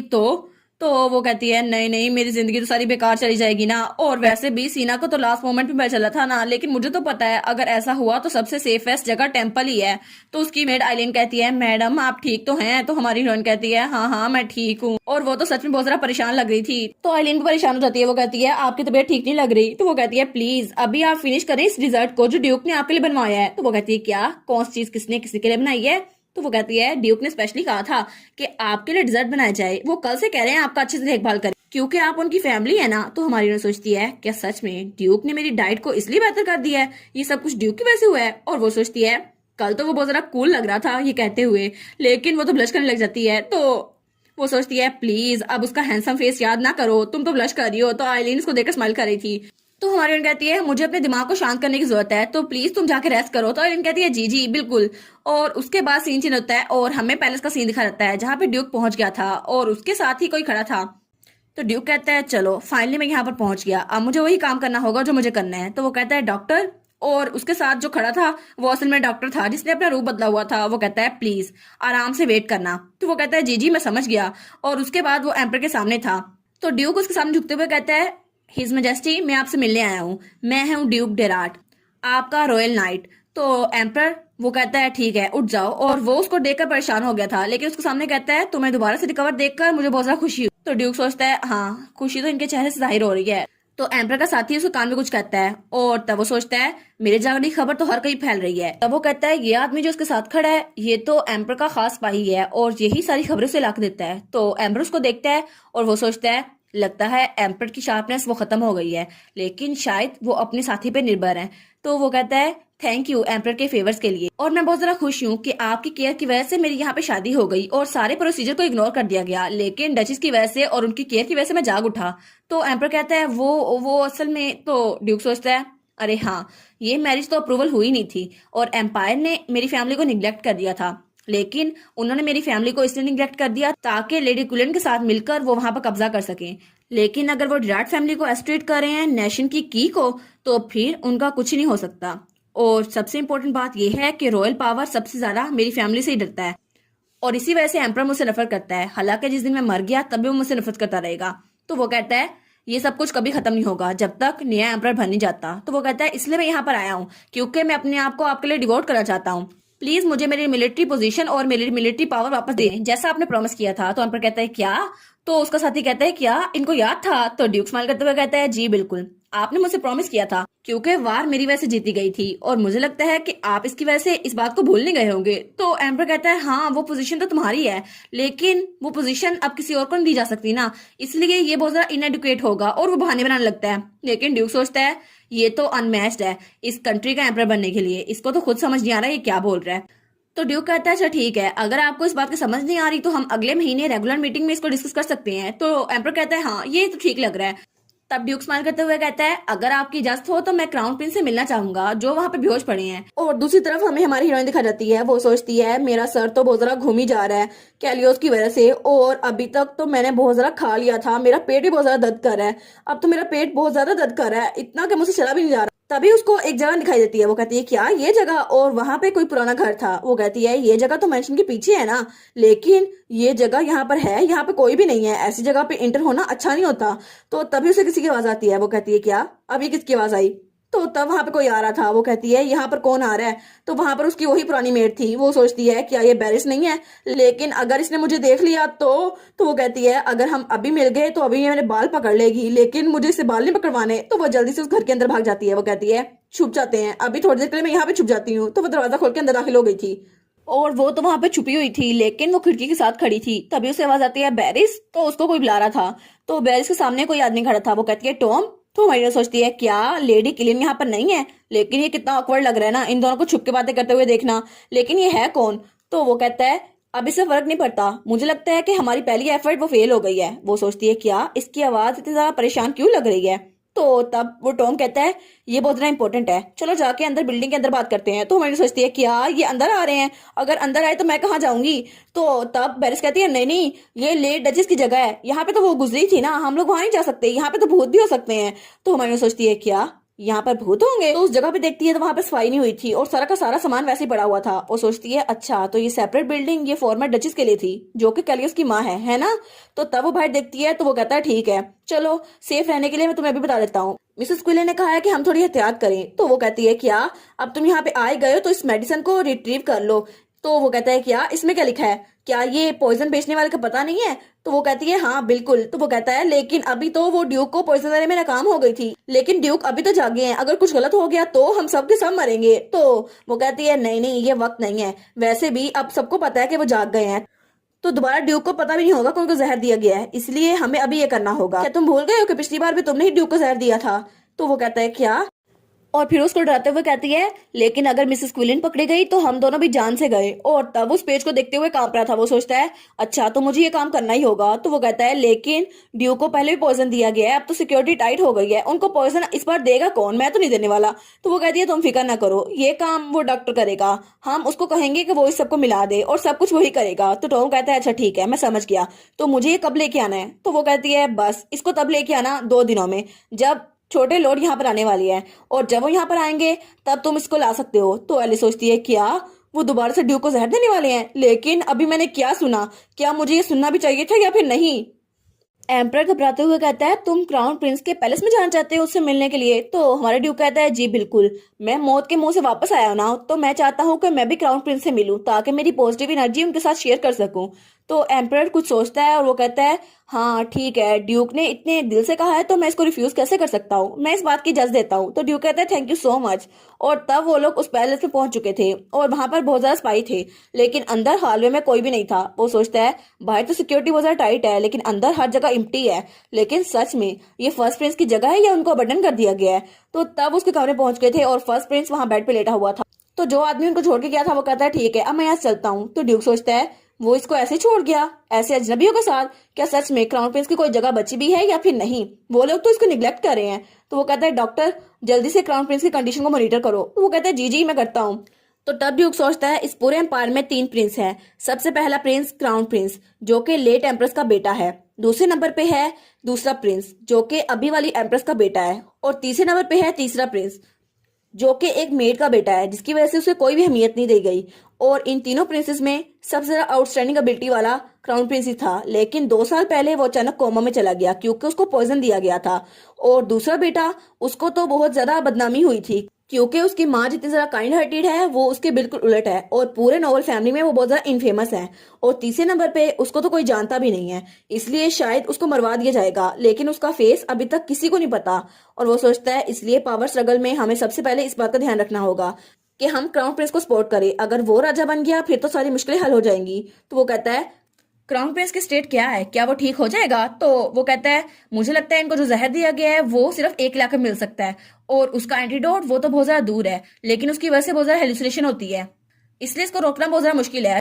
तो ड्यूक सोचता है अगर यहाँ पर बहुत ज्यादा डॉक्टर्स आते भी रहे फिर भी पॉइजन एक्सपर्टीज तो बहुत ज्यादा वेल डिजर्व है, ये सब कुछ इसलिए नहीं कर रहे ताकि ये कभी होश में ना आए। तो ड्यूक सोचता है इसने काम तो ठीक किया, लेकिन चलो मैं इसको बख्श देता हूँ, मेरे बिजनेस के लिए ये ठीक रहेगा। तो डॉक्टर सोचता है ये मेरी तरफ ऐसे कैसे देख रहे हैं, क्या इनको मेरी बात पे यकीन नहीं है? तो वो कहता है मैं सच कह रहा हूँ, पक्का मैं सच कह रहा हूँ, इनका इलाज है सही लेकिन बहुत ज्यादा दूर है। तो ड्यूक कहता है मैंने तो कुछ कहा ही नहीं, तुम्हें मेरी बात पे यकीन नहीं हो रहा? तो तब वो कहता है लेकिन प्रिंस उनको बहुत देर पहले पॉइजन दिया गया था, इसकी वजह से उनके ऑर्गन्स वो बहुत ज्यादा डैमेज हो गए हैं, और एंटीडोट अगर ले भी लिया गया तो उसका फायदा बहुत कम होगा, लेकिन अगर हमने उनको एंटीडोट दे दिया तब भी ये कंफर्म नहीं है कि उनकी कंडीशन ठीक हो जाएगी या फिर नहीं। तो ड्यूक कहता है अच्छा तो इसका मतलब है उसको सेव नहीं किया जा सकता? वो कहता है जी बिल्कुल, जब तक आपकी तरह का कोई मिराकल ना हो जाए ना तब तक उनको सेव नहीं किया जा सकता। तो ड्यूक सोचता है मिराकल, अरे हाँ एलिस की पावर वो तो बहुत ज्यादा डेंजरस हो सकती है अगर लोगों को पता चल गया तो वो कहता है अच्छा ठीक है हम लोग यहाँ से चलते हैं। और तब तक शाम हो गई थी और तब हमें अगला दिन दिखा रहता है और हमारी एलिस सो के उठती है। वो सोचती है सूरज तो चढ़ भी गया और मैं सोती रह गई, लेकिन अब तो मुझे फिक्र करने की जरूरत नहीं है, लेकिन अब तो फिक्र करने की जरूरत है क्योंकि ड्यूक को जहर दिया जाने वाला है। वो सोचती है मुझे तो ड्यूक से बात करने का मौका भी नहीं मिला और ना ही यंग लेडी से, वो तो बहुत ज्यादा बिजी थे और ड्यूक तो बहुत देर से वापस आए थे, और हेल्किन डॉक्टर तो कहीं मिल ही नहीं रहा मुझे, और मैं तो किसी को अलर्ट कर भी नहीं पा रही, अगर मैंने ऐसे ही किसी को बता दिया तो मेरी जान खतरे में आ जाएगी। तो तब वो उठती है सोचती है अभी तो 6 बजे हैं, अभी तो सर्वेंट्स भी नाश्ता कर रहे होंगे, इसलिए मैं ड्यूक के पास जाके सब कुछ बता देती हूँ, किसी को पता भी नहीं चलेगा। तब वो ड्यूक के पास पहुंच गई थी तो ड्यूक उसके सामने बैठा था। वो कहता है तो तुम मुझे कुछ बताना चाहती थी है ना? और वो बड़े प्यार से हमारे एलिस को देख रहा था। तो एलिस कहती है जी बिल्कुल, मुझे माफ कीजिएगा इतनी सुबह सुबह आपको डिस्टर्ब करने के लिए। वो कहता है इट्स ऑल राइट, वैसे भी मैं कभी भी तुमसे बात करने के लिए तैयार हूँ। तो वो कहती है सबसे पहले मैं आपको कुछ बताना चाहती हूँ, मेरे दिल में आपके लिए कोई फीलिंग्स वगैरह नहीं है, मैं बस इसलिए आई हूँ क्योंकि मैं आपके घर में रह रही हूँ। तो वो कहते हैं अच्छा ठीक है तो मुझे बताओ तो वो कहती है जी बिल्कुल, मैं आपको बताना चाहती हूँ लेडी क्विलन वो असल में आपको दोबारा से जहर देने की कोशिश कर रही हैं। तो वो बड़ा परेशान होकर उसको कह रही थी, लेकिन ड्यूक वो तो कुछ कहता ही नहीं है। तो वो सोचती है क्या इसको समझ नहीं आ रही है, इसको मेरी बात पे यकीन नहीं है। तो ड्यूक कहता है पॉइजन, अच्छा मैं समझ गया। तो हमारी हीरोइन सोचती है आखिर ये इतना काम कैसे हो सकता है, इसको जहर देने की बात कर रही हूँ, चाय देने की थोड़ी ना बात कर रही हूँ, ये इतना काम कैसे हो सकता है। तो वो कहती है वो लेडी क्विलन की एक मेड है जो आपको जहर देने वाली है, और जो आदमी वो जहर खरीद के लाया था उस सर्वेंट का नाम टॉम है, और आपको इसका पता होना चाहिए। तो ड्यूक कहता है अच्छा ठीक है। तो वो कहती है क्या क्या इसको मुझ पे यकीन नहीं है। तो वो कहता है नहीं नहीं ऑफ कोर्स मुझे तुम पे यकीन है, जो तुम कह रही हो मुझे तुम पे यकीन है। वो कहती है क्या बस फिर यही। तो ड्यूक कहता है क्या मुझे कुछ और भी कहना था। तो वो कहता है अच्छा मुझे ये बताने के लिए थैंक यू। तो हमारी हीरोइन सोचती है नहीं मैं ये नहीं कह रही, मुझे लगा था आप मुझसे कोई और सवाल भी पूछेंगे या कुछ और। वो कहता है मुझे आपसे एक और चीज पूछनी है। तो हमारी हीरोइन कहती है हाँ पूछो, जरूर जहर के बारे में पूछना होगा। तो वो कहता है क्या तुमने डिसाइड किया कि अब तुम क्या चाहती हो। तो वो कहती है क्या डिसाइड। तो वो सोचती है मैं पूरी रात फिक्रमंदी की वजह से सो नहीं सकी, और ये ऐसे रिएक्ट कर रहा है जैसे इसको कोई फर्क नहीं पड़ता।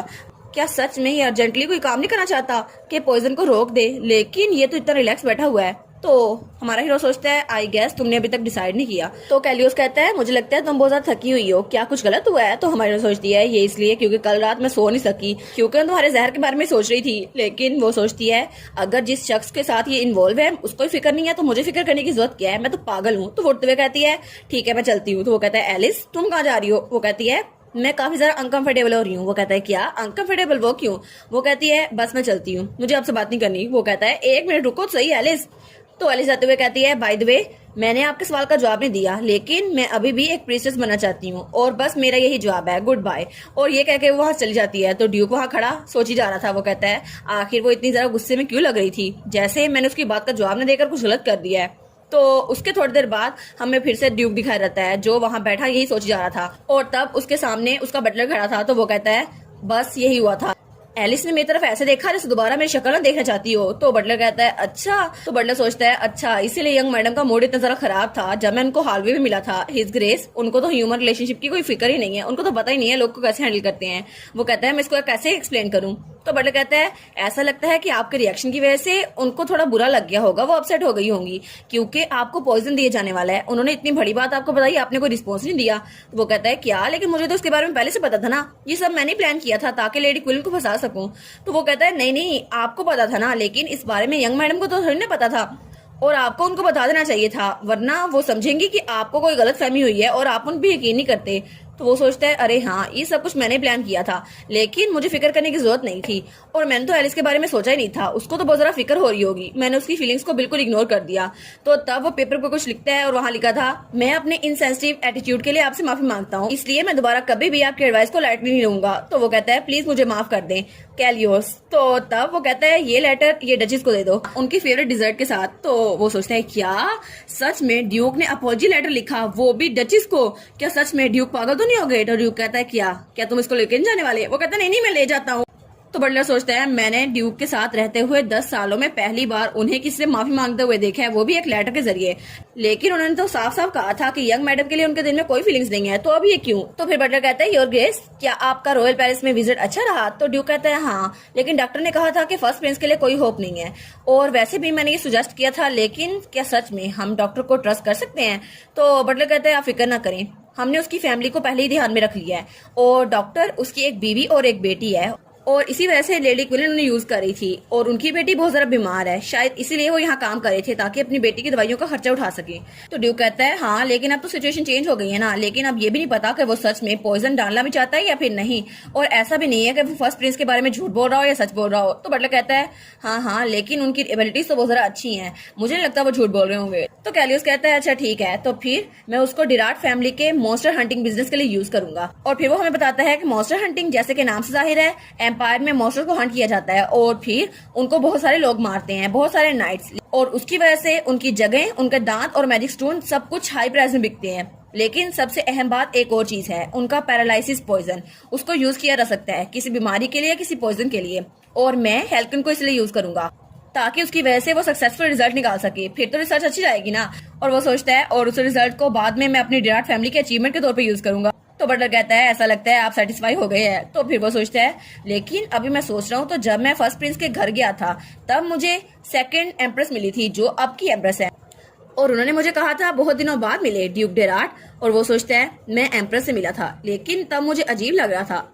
ये इतना इम्पोर्टेंट नहीं है, चलो जो काम मेरे हाथ में है उसको हैंडल करता हूँ। तो वो कहता है अडोल्फ, सीना को इन्फॉर्म करो, उसको कहो कि जो ऑपरेशन हम करने वाले थे वो कल के अगले दिन करेंगे, यानी कि परसों, इसलिए कोई मिस्टेक नहीं होनी चाहिए। तो बटलर कहता है जी मैं समझ गया।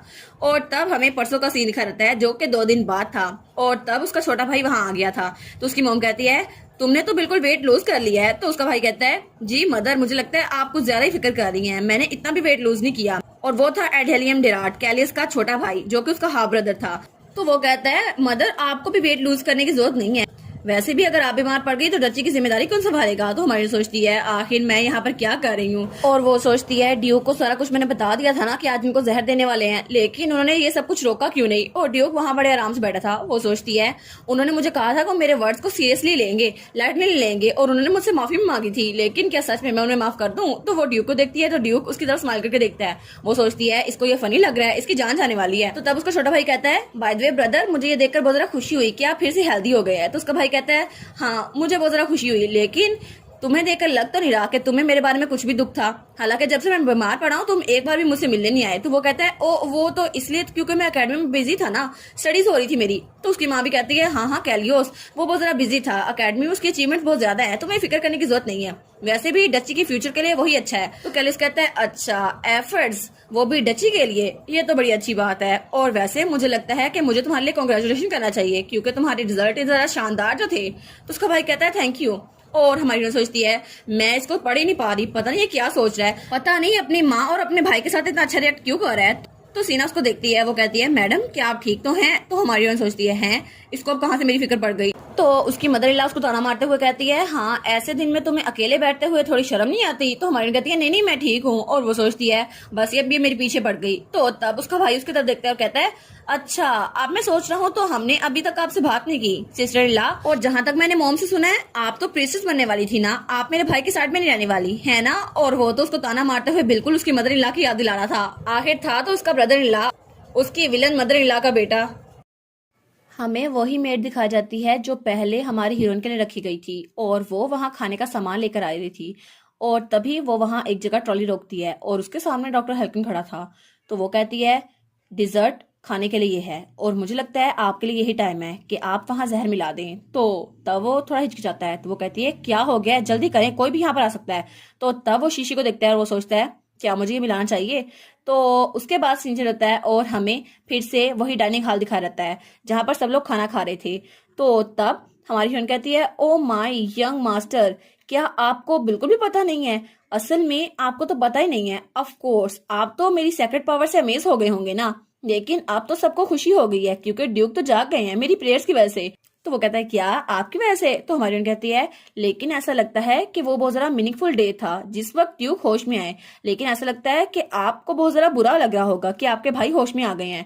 तो तब सीना कहती है अपने लाइफ सेवर को ऐसे ट्रीट करना ये तो बहुत बुरा होगा ना, क्योंकि आपकी शक्ल देखकर किसी को भी नहीं लग सकता कि ड्यूक के जागने की वजह से आपको खुशी हुई होगी। तो वो कहता है नहीं नहीं मेरा ये मतलब नहीं था। तो ड्यूक कहता है बस ये बात यहीं पे खत्म कर दो। तो तब वो अपने भाई के तब देख कर सोचता है अरे हाँ वो उसकी फेक वाइफ है, चलो भाई मेरी साइड लो, इस वक्त तुम्हें मेरी साइड लेनी चाहिए। तो तब ड्यूक कहता है वो मेरी बीवी है मेरे सेवियर होने से पहले, इसलिए पोलाइट रहो। तो वो कहता है क्या ये मेरी तरफ ऐसे बिहेव कर रहा है। तो वो कहता है जी भाई, और वो तो बिल्कुल मेमना लग रहा था। तो उसकी माँ भी साथ ही बैठी थी। तो तब मिसेस क्विलिन वहां पर ग्लास रखते हुए कहती है मैंने स्पेशली आप लोग के लिए डिजर्ट प्रिपेयर करवाया है क्योंकि मेरा बेटा यहाँ पर आ रहा था। और तब वो कहती है यहाँ पर डिजर्ट ले आओ। और तब वहां पर सर्वेंट डिजर्ट लेकर आया था। वो कहती है ये एक स्पेशल चीज है जो मैंने आप लोग के लिए बनवाई है। तो हमारी जन सोचती है ये डिजर्ट इसने खुद बनवाया है, ये तो क्लियर है कि इस डिजर्ट के अंदर पॉइजन है, लेकिन क्या ये अपने माँ की वजह से फिक्रमंद नहीं है, मैंने इसको बताया था। तो ड्यूक उसकी तरफ देखता ही नहीं है। वो कहती है क्या ये मेरी तरफ अटेंशन नहीं दे रहा, क्या इसको पता नहीं है। तो तब सर्वेंट्स उसको केक सर्व करते हैं। तो मिसेस क्विलिन कहती है कैलियोस ये मेरी इंटेंशन थी कि तुम्हारी देखभाल करूं, इसलिए मुझे लगता है कि तुम्हें ये खाना चाहिए। तो उसका भाई भी उसके तरफ तंजिया मुस्कुराहट से देखता है। वो सोचता है फुलिश, ये तो बिल्कुल बेवकूफ है, इसे नहीं पता मेरी मॉम ने क्या किया है। तो मिसेस क्विलिन सोचती है हाँ बस ये इसको खाएगा और खत्म हो जाएगा। तो हमारी सोचती है नहीं मुझे कुछ तो करना होगा। तब वो खड़ी होती है कहती है नहीं मुझे इसको रोकना होगा। लेकिन तभी ड्यूक उस केक को खाने लगता है। तो कोई कहता है योर हाइनेस आपको इसको नहीं खाना चाहिए। और वहां पर था डॉक्टर हेल्कन, और वो वहां आकर उसको केक खाने से रोकता है। तो हमारी कहती है क्या हेल्कन यहाँ पर आ गया। तो वो कहता है मुझे माफ कर दें लेकिन इस केक में पॉइजन है, आपको ये नहीं खाना चाहिए। और वो ड्यूक के सामने झुक गया था। तो ड्यूक उसको देख कर कहता है पॉइजन, तुमने कहा पॉइजन है ना? वो कहता है जी बिल्कुल, मैंने इस डिजर्ट में पॉइजन डाला, लेकिन मैं आपको मारना नहीं चाहता, प्लीज मेरी जान बख्श दे। तो तब मिसेस क्विलन टेबल पे हाथ मारती है, कहती है तुम्हारी हिम्मत कैसे हुई, तुमने इतना विलनस एक्ट किया, मेरे बेटे के डिजर्ट में पॉइजन डाला, तुम ऐसा कैसे कर सकते हो? और वो कहती है गार्ड्स अभी इसको बाहर ले जाओ। लेकिन वो गार्ड्स वहां के वहां खड़े थे। तो वो कहती है क्या ये लोग मेरी बात नहीं मान रहे? तो तब ड्यूक खड़ा होता है, कहता है ऐसा कुछ है जो आपको कुछ और कहना है डॉक्टर हेल्कन? वो कहती है इसके कुछ सुनने के लिए रखा है क्या है, तुम इससे बात ना करो। तब ड्यूक बड़े कोल्ड अंदाज में कहता है आपको सच में लगता है कि एक सब ऑर्डिनेट ऐसा इंसिडेंट प्लान कर सकता है?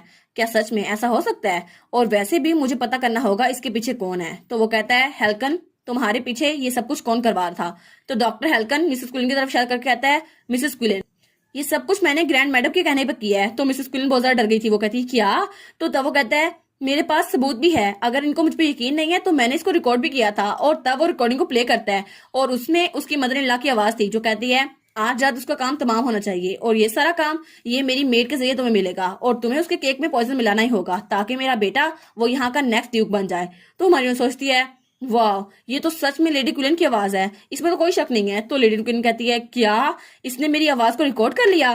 तो तब डॉक्टर हेल्कन कहता है मुझे माफ कर दें लेकिन ये सब कुछ ये डचेस की वजह से हो रहा है, आपकी मदर की वजह से। लेकिन ये सब कुछ स्टार्ट से उनकी वजह से हुआ था और जब आप बेहोश हुए थे तो आपकी स्टेप मदर की वजह से हुए थे। हालांकि ये सब कुछ हमने डिसाइड नहीं किया था लेकिन फिर भी मुझे माफ कर दे।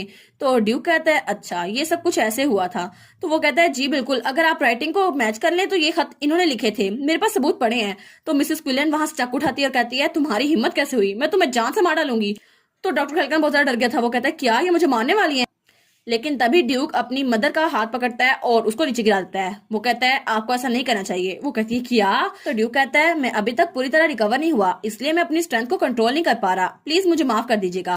और तब अपनी मदर के पास झुके कहता है आपको क्या लगा था आप मुझे बेवकूफ बना सकती हैं इतनी आसानी से? और वो कहता है लेकिन आप मुझे ये बताएं आपने इतनी बेवकूफाना हरकत कैसे की और क्यों? तो उसकी मदर कहती है तुम्हें लगता है मैंने ये जानबूझ किया, तुम्हें ये सब कुछ पहले से पता था है ना? तो ड्यूक उठते हुए कहता है हाँ आपको लगा था मैं स्टूपिड हूँ लेकिन मैं इतना भी स्टूपिड नहीं हूँ, मैंने आपकी जान बख्श दी थी लेकिन ऐसा लगता है आप सच में मुझे मरवाना चाहती थी। तो तब उसका बेटा वहां पे आता है। वो कहता है मदर प्लीज उठ जाएं। तो ड्यूक कहता है डेविड यहाँ पर आओ और इनको यहाँ से लेकर जाओ। और वहां पर बहुत ज्यादा सिपाही आ गए थे। तो वो सिपाही वही था जो बेर की तरह दिखता था। वो कहता है यस माय लॉर्ड मैं यहाँ पर आ गया हूँ। तो तब सब लोग वहां बातें कर रहे थे और मेड्स कहती हैं क्या सच में ये आदमी ये तो वही है ना ऑर्डर ऑफ नाइट्स का, क्या इन्होंने अपनी ऑर्डर ऑफ राइट्स को रिक्लेम कर दिया है? तो हमारी सोचती है ये तो कमांडर ऑफ रॉयल नाइट्स है ना, डेविड वैलेरियन। तो ड्यूक कहता है ये लोग असैसिनेशन को प्लॉट कर रहे थे इसलिए इन लोग के साथ मैं खुद इंटेरोगेशन करूंगा, इन लोग को प्रिजन में कैद कर दो। तो मिसेस क्विलन उसका बेटा कहता है क्या ये हमें कैद करने वाले हैं? तो डेविड कहता है जी बिल्कुल हम समझ गए, हम इनको लेके जाने वाले हैं। और तब डेविड अपने सिपाहियों को इशारा करता है और कहता है जल्दी करो उनको यहाँ से ले जाओ। लेकिन तभी उसको कोई नजर आता है। वो कहता है ये लोग। तो तभी वहां पर कोई आता है और वहां पर रॉयल गार्ड्स थे बहुत ही ज्यादा और उनके सामने एक आदमी था जिसके पर्पल कलर के बाल थे। वो कहता है हमें यहाँ पर आने का मौका नहीं मिला लेकिन हम इस मैजेस्टी के ऑर्डर यहाँ पर आए हैं ताकि क्रिमिनल्स को अपने साथ ले जाएं। तो हमारी सोचती है क्या ये यहाँ पर आ गया, ये इसके बालों को देखकर तो लगता है इसका नाम विंस्टन है ना? ये तो रॉयल फर्स्ट नाइट का कमांडर है जो कि किंग के अंडर काम करता है और ये बहुत ज्यादा स्ट्रॉन्गेस्ट विल्डर है डार्क मैजिक का, इसको तो डार्क मैजिक करने में बहुत ज्यादा महारत हासिल है। लेकिन ये एक ऐसा इंसान है जो अपने रास्ते में आने वाले हर इंसान को मिटा देता है और ये तो बहुत ज्यादा जालिम है। लेकिन ओरिजिनल नॉवल में लेडी क्विलन का तो इसके साथ कोई ताल्लुक ही नहीं था और उसने तो मेंशन बर्बाद कर दिया था, लेकिन अब ये यहाँ पर क्यों आया है? तो ड्यूक कहता है क्रिमिनल्स तुम किसकी बात कर रहे हो? तो वो कहता है हिज मैजेस्टी ने मुझे कहा है लेडी क्विलन को वहां लेकर आऊं क्योंकि उन्हें अरेस्ट कर लिया गया है। तो डेविड कहता है क्या? नहीं ये तो दो मेजर क्रिमिनल्स हैं, इनको ड्यूक खुद पनिश करेंगे क्योंकि उन्होंने ड्यूक को पॉइजन देने की कोशिश की है। तो ड्यूक उसके सामने हाथ रखता है और कहता है नहीं लेकिन तुम मुझे बताओ कि इनकी क्राइम्स क्या है? तो वो कहता है ऑफ कोर्स मैं आपको बताता हूँ। असल में इन्होंने नेशनल एकेडमी के ग्रेड्स में मैनिपुलेशन की है, इलीगल सोशलाइजेशन और ब्राइबरी की है। इन्होंने वहां के हेडमास्टर को रिश्वत देने की कोशिश की है और इस वजह से नेशनल एकेडमी का ऑनर डिस्ग्रेस हो गया है और हमें इस मैटर को अपने हाथ में रखना होगा। इसलिए अगर आपको मुझ पर यकीन नहीं है तो रॉयल डिग्री को देख लें, मुझे माफ कर दें लेकिन हिज मैजेस्टी ने यही ऑर्डर दिया है और मैं इन दोनों को अपने साथ लेकर आ रहा हूँ ताकि कोई भी इनको प्रोटेक्ट न कर सके। तो ड्यूक कहता है अच्छा तो तुम इन लोग को अपने साथ लेके जाने वाले हो है ना, लेकिन पहले तो तुम दोनों चुप थे, ये तो काफी अरसे से चला आ रहा था, तो तुम लोग को अभी क्यों पता चला कि ये लोग रिश्वत दे रहे थे, अभी इनको अपने साथ ले जाना क्यों जरूरत था। तो वो कहता है मुझे माफ कर दें लेकिन मैं सिर्फ हिज मैजेस्टी के ऑर्डर को फॉलो कर रहा हूँ, मुझे आपको जवाब देने की जरूरत नहीं है। वो कहता है मुझे पता नहीं था कि हिज मैजेस्टी को नेशनल अफेयर्स में इतना सारा इंटरेस्ट है। और फिर वो कहता है ठीक है इन क्रिमिनल्स को उनके हैंड ओवर कर दो। और तब मिस क्लिन उनके साथ जा रही थी। तो वो कहता है चलो तुमने ये काम अच्छा किया। लेकिन तब वो एलिस की तरफ देखता है, वो कहता है क्या ये लड़की। तो तब वो कहता है अच्छा तो यही है ड्यूक की रूमर लेडी। तो एलिस कहती है क्या अब ये मेरी तरफ क्यों देख रहा है। तो वो सोचती है क्या ये मुझे जानता है, लेकिन ऐसे कैसे, मैं तो आखिरी इंसान होगी ना जिसके साथ इसे इन्वॉल्व होना है। लेकिन तभी ड्यूक आगे आता है और एलिस के सामने खड़ा रहता है। वो कहता है मुझे लगता है कि आपको रूमर्स के बारे में पता चल गया होगा, लेकिन डचेस वैसी नहीं है जैसे वो आप समझते हैं, इसलिए वो मेरे साथ रहेंगी। तो किंग का आदमी कहता है लेकिन ये तो अरेंज मैरिज थी ना, मुझे नहीं लगता कि आपको डचेस के बारे में इतनी फिक्र करने की जरूरत है। तो तब ड्यूक कहता है नहीं तुम्हें फिक्र करने की जरूरत नहीं है, लेकिन ऐसा लगता है कि आप सोशल सर्कल की गॉसिप में कुछ ज्यादा इंटरेस्ट ले रहे हैं, आपको मेरी वाइफ की फिक्र करने की जरूरत नहीं है। तो किंग का आदमी कहता है ठीक है मुझे लगा आप थोड़े अनकंफर्टेबल हो गए हैं, लेकिन मैं माफी मांगना चाहूंगा, मुझे आपके साथ पंगा नहीं लेना। तो ड्यूक कहता है अगर ऐसा ही है फिर तो आपको फिक्र करने की जरूरत नहीं है, आप यहाँ से जा सकते हैं। तो वो कहता है जी मैं यहाँ से जा रहा हूँ, और उसके बाद वहां चला गया था। तो तब हमारा ड्यूक कहता है एलिस क्या तुम ठीक हो। तो सीना भी कहती है आपकी तबीयत खराब लग रही है। तो हमारी उन सोचती है उसने कहा कि हिज मैजेस्टी मुझ में इंटरेस्ट ले रहे हैं, लेकिन ऐसा तो कुछ भी नहीं था। कैलियस को लगा था कि उसका लॉर्ड एम्परर है, लेकिन असल में उसका लॉर्ड कोई और है, उसका मास्टर कोई और है जो कि मास्टरमाइंड है इस पूरी गेम के पीछे। और अगर मैंने कैलियस को अभी बता दिया क्या वो मेरा यकीन करेगा, अगर मैं उसको बता दूं ये एक बुक का वर्ड है क्या वो मेरी बात को सुन लेगा। तो तब ड्यूक उसके पास आता है और वो सोचती है लेकिन अगर मैंने इसको बता दिया तो ये मुझे पागल समझेगा। तो ड्यूक कहता है ऐसा लगता है कि तुम्हारी तबीयत ठीक नहीं है, अभी जाकर डॉक्टर को बुलाते हैं। तो तब वो कहती है नहीं मैं ठीक हूँ कैलियोस, बस मैं थोड़ी सरप्राइज हो गई थी। तो ड्यूक कहता है लेकिन आपको रेस्ट की जरूरत है। तो तभी उसका सिपाही आता है, वो कहता है माई लॉर्ड। तो हमारी हीरोइन कहती है ये आदमी इसका नाम है टेसेरी, ये ड्यूक का कैपेबल एड है और इसको ड्यूक के साथ ही रहना चाहिए क्योंकि ये बैकग्राउंड में काम तो करता है, लेकिन ड्यूक इस पे बहुत ज्यादा ट्रस्ट करता है। और तब हमारी हीरोइन सोचती है 15 दिन गुजरने में सिर्फ 4 दिन बचे हैं, फुल मून आते ही मैं यहाँ से चली जाऊंगी, लेकिन क्या तब ये मुझे जाने देगा। तो वो कहती है मैं बिल्कुल ठीक हूँ, बस मैं यहाँ से चल के जा सकती हूँ, तुम दोनों आराम से बात करो। तो ड्यूक कहता है ठीक है आप बड्डे को बता दीजिएगा अगर आपकी तबीयत नासाज हुई। वो कहती है जी जी बिल्कुल। और सीना के साथ वो वहां से जा रही थी और ड्यूक वहीं पर खड़ा था। और वो सोचता है एलिस ने कहा वो बहुत ज्यादा सरप्राइज थी, लेकिन सरप्राइज से ज्यादा वो तो डरी हुई लग रही थी, आखिर उसको किस चीज से डर लग रहा था। तो उसका साथी कहते हैं सर हमने इन्वेस्टिगेशन की है और हमें पता चला है कि जिसको वो रिश्वत देती रही थी उनकी जगह पर रेड पड़ी है और हिज मैजेस्टी ने इस बात पे खुद एक्शन लिया है और इसकी वजह से वो लोग पकड़े गए हैं। लेकिन ऐसा लगता है हिज मैजेस्टी लेडी क्विलिन का ट्रायल रखेंगे और प्रॉपर इन्वेस्टिगेशन की जाएगी, इसलिए आपको फिक्र करने की जरूरत नहीं है, ये रॉयल डिक्री थी। तो हमारा हीरो कहता है लेकिन इस सिचुएशन के बारे में तो हमें भी इन्फॉर्मेशन नहीं थी, आखिर हिज मैजेस्टी को कल के कल कैसे पता चल गया।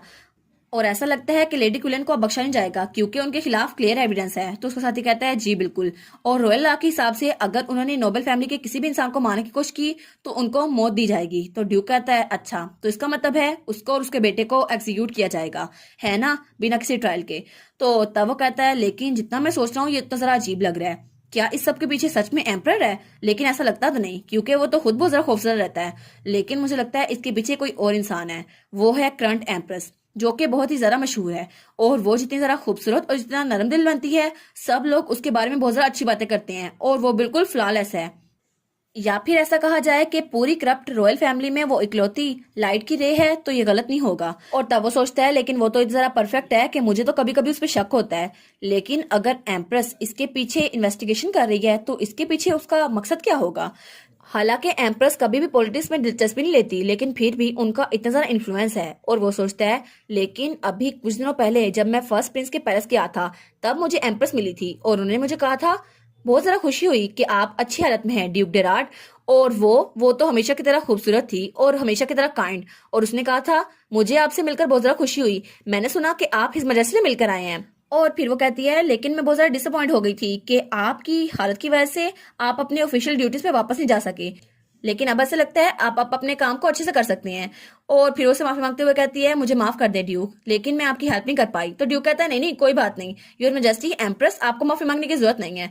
और तब वो कहती है अच्छा, लेकिन ऐसा लगता है कि ड्यूक अच्छी हालत में अवेकन हुए हैं, अगर ऐसा ही है तो फिर मैं मैरिज एग्रीमेंट को खत्म करवा देती हूँ ना, आपकी बीवी को वापस भेज दूंगी। तो ड्यूक सोचता है उस वक्त तो मैंने इस बारे में कुछ नहीं सोचा, लेकिन अब उसने मैरिज के बारे में बात की। आखिर वो एलिस को कैसे जानती है? क्या सच में उसकी उसके बारे में इंटेंशन अच्छी भी है या फिर बुरी? तो उसका साथी कहता है योर ग्रेस, आप क्या सोच रहे हैं? वो कहता है नहीं, मैं अभी तक श्योर नहीं हूँ, लेकिन मुझे एम्प्रेस पे नजर रखनी होगी। मुझे लगता है इस सब के पीछे एम्प्रेस है। वो कहता है कुछ नहीं, हम लोग कल सुबह पैलेस में जाएंगे, कल सुबह होते ही। इसलिए सारे मामले को खत्म करो और तैयारियां शुरू कर दो, क्योंकि अब मुझे एम्प्रेस पे भी नजर रखनी होगी। हमें हमारा ड्यूक कैलियोस दिखाया जाता है, जो कुछ डॉक्यूमेंट्स को देख रहा था और वो बग्गी में महल की तरफ बढ़ रहा था। वो सोचता है अगर ऐसे एविडेंस हुए फिर तो एम्पर उन क्रिमिनल्स को मुझे दे देने में मना ही नहीं करेगा। लेकिन वो सोचता है पता नहीं एम्पर को अचानक एलिस में इंटरेस्ट शो क्यों होने लग गया। उसका सिपाही तो यही कह रहा था, लेकिन तब तो एम्प्रेस ने भी यही शो किया था कि उसको एलिस में इंटरेस्ट है, और तब उसे याद आता है जब वो एम्प्रेस से मिला था। तब एम्प्रेस कहती है मैं हिज मजेस्टी से कहूंगी कि आपकी मैरिज अरेंजमेंट उसको कैंसिल करवा दे, क्योंकि आपकी शादी तो आपकी होशोफाज में हुई नहीं थी ना। तो ड्यूक कहता है नहीं योर मजेस्टी, आपको फिक्र करने की जरूरत नहीं है, मैं उसे तलाक नहीं देने वाला, मुझे माफ कर दीजिएगा, लेकिन मैं एलिस को तलाक बिल्कुल नहीं दूंगा। तो वो स्माइल करते हुए कहती है ये तो काफी जरा सरप्राइजिंग है, मुझे लगा था तुम डायरेक्टली डिवोर्स के लिए डिमांड करोगे, लेकिन ऐसा लगता है डचिस अच्छी इंसान है। हालांकि रूमर्स उसके बारे में कुछ अलग ही कहते हैं, लेकिन अच्छा हुआ तुम्हारे लिए वो अच्छी रहेगी, इसलिए मैं दोबारा किसी दिन तुम्हारे साथ डचिस को देखना चाहूंगी। तो तब वो डॉक्यूमेंट को रखते हुए सोचता है हालांकि एम्प्रेस नॉर्मली कुछ गलत शो नहीं कर रही थी और उसको रूमर्स में इतना यकीन भी नहीं होता, फिर भी वो एलिस में इंटरेस्ट ले रही है। ऐसा लगता है कि मुझे एम्प्रेस से बात करने के बाद एम्प्रेस से बात करनी होगी। और तब उसकी बग्गी अपने रास्ते की तरफ गामजन थी, और दूसरी तरफ हमें हमारे ड्यूक का मेंशन दिखाया जाता है जहां पर हमारी एलिस बैठी हुई थी।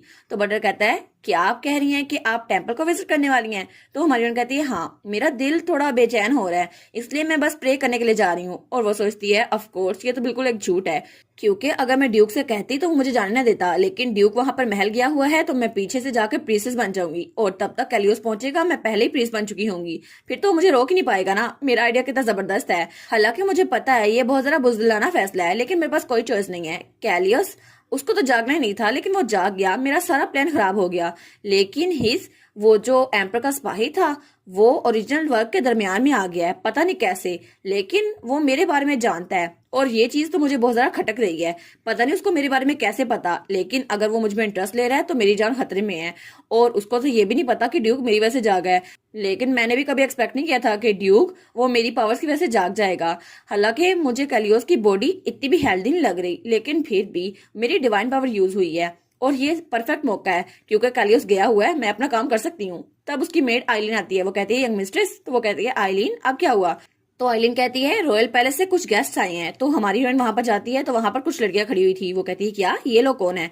तो वो उधर जाके कहती है आप कौन है? तो वो लड़की कहती है हम डचेस को ग्रीट करते हैं, मैं हूँ काउंटेस मरीना हेस्टेल, मैं लेडी इन वेटिंग हूँ एम्प्रेस के पैलेस की, और उसको एम्प्रेस ने भेजा था। वो सोचती है क्या लेडी इन वेटिंग, तो क्या मतलब ये एम्प्रेस की कुछ ज्यादा क्रोज है, और उसने यहाँ पर इसको क्यों भेजा है? तो वो लड़की कहती है हर मेजेस्टी एम्प्रेस चाहती हैं कि वो आपसे मिले, यानी कि डचेस से। तो हमारी उनका कहती है क्या मुझसे? लेकिन वो सोचती है मैं तो इसको मना भी नहीं कर सकती। तो वो कहती है जी जी आप हमारे साथ चाहिए, हम आपको रिस्पेक्टफुली लेके जाएंगे, हमने आपके लिए कैरेज तैयार करवाई हुई है, इसलिए चले एम्प्रेस के पैलेस चलते हैं इकट्ठे। तो तब वो स्माइल करते हुए कहती है एम्प्रेस आपका इंतजार कर रही है। तो हमारी सोचती है इसकी आवाज तो कितनी ज्यादा जेंटल है, लेकिन ऐसा लगता है कि ये सीधा साधा हुक्म है कि हर मेजेस्टी एम्प्रेस ने हुक्म दिया है, अगर मैंने बात ना मानी तो मेरा सर कलम कर दिया जाएगा। तो वो थोड़ी घबरा जाती है और वो सोचती है मेरे पास और कोई चारा भी नहीं है। और फिर सीन ये रहता है और हमें एम्प्रेस का महल दिखा रहता है जहां पर टी पार्टी चल रही थी, और वहां पर बहुत ज्यादा सामान था। तो एम्प्रेस मुस्कुराते हुए कहती है फाइनली आपसे मिलकर बहुत ज्यादा खुशी हुई डचेस एलिस। तो हमारी यूनियन कहती है थैंक यू सो मच मुझे इनवाइट करने के लिए योर मेजेस्टी। तो हमारी यूनियन सोचती है इसकी ब्यूटी तो बहुत ज्यादा डेलिकेट है, पूरे सोशल सर्कल में ये तो एक लिली की तरह मशहूर थी जिसको पॉलिटिक्स के साथ कोई भी मसला नहीं है, और ये तो बिल्कुल भी लालची नहीं है, और हालांकि इसकी इतनी जरा उम्र भी हो गई है लेकिन ये अभी तक इतनी जरा खूबसूरत है। लेकिन वो सोचती है नावल में ये जितनी ज्यादा खूबसूरत बताई गई थी उससे भी ज्यादा प्यारी है, लेकिन ऐसा कैसे हो सकता है, और मुझे इसकी खूबसूरती देखकर कुछ अजीब सा लग रहा है। तो वो सोचती है क्योंकि इसकी वजह सिर्फ ये है कि नावल की अल्टीमेट विलन वो यही है एम्प्रेस, और इसने अपने मुंह पर नकाब ओढ़ा हुआ है। असल में एम्प्रेस अपनी ब्यूटी और पोजीशन को यूज करती है सेवरल गवर्नमेंट्स को मैनिपुलेट करने के लिए, और वो अपनी ब्यूटी को यूज करती है ताकि चेस गेम में अपने प्यादों को चला सके। और कल मैंने जिस आदमी को देखा था ना, वो भी असल में एम्प्रेस का ही आदमी है जो कि एम्प्रेस से प्यार करता है, और सिर्फ इसीलिए उसने बहुत सारे लोग का कत्ल किया। और एम्प्रेस ये सब कुछ इसलिए कर रही है ताकि उसका बेटा एम्पर बन जाए, लेकिन उसका सबसे फर्स्ट विक्टिम था फॉर्मर एम्प्रेस का बेटा फर्स्ट प्रिंस, जो कि बहुत अच्छा राजा बन सकता था। और उसका दूसरा विक्टिम था कैलियोस यानी कि ड्यूक, जिसकी बीवी मैं बनी हूँ। और इसके अलावा भी उसने बहुत सारे लोग को जान ली, लेकिन किसी को भी इस बात पे यकीन नहीं आया कि एम्प्रेस ये कर सकती है। और आखिर में उसने सबको मार डाला। लेकिन यही तो थी अल्टीमेट विलन। ये सिर्फ उसने अपने बेटे के लिए नहीं किया, लेकिन उसका अपना गोल ये था कि इस पूरे एम्पायर पर वो राज कर सके अपने बेटे के तौर पर।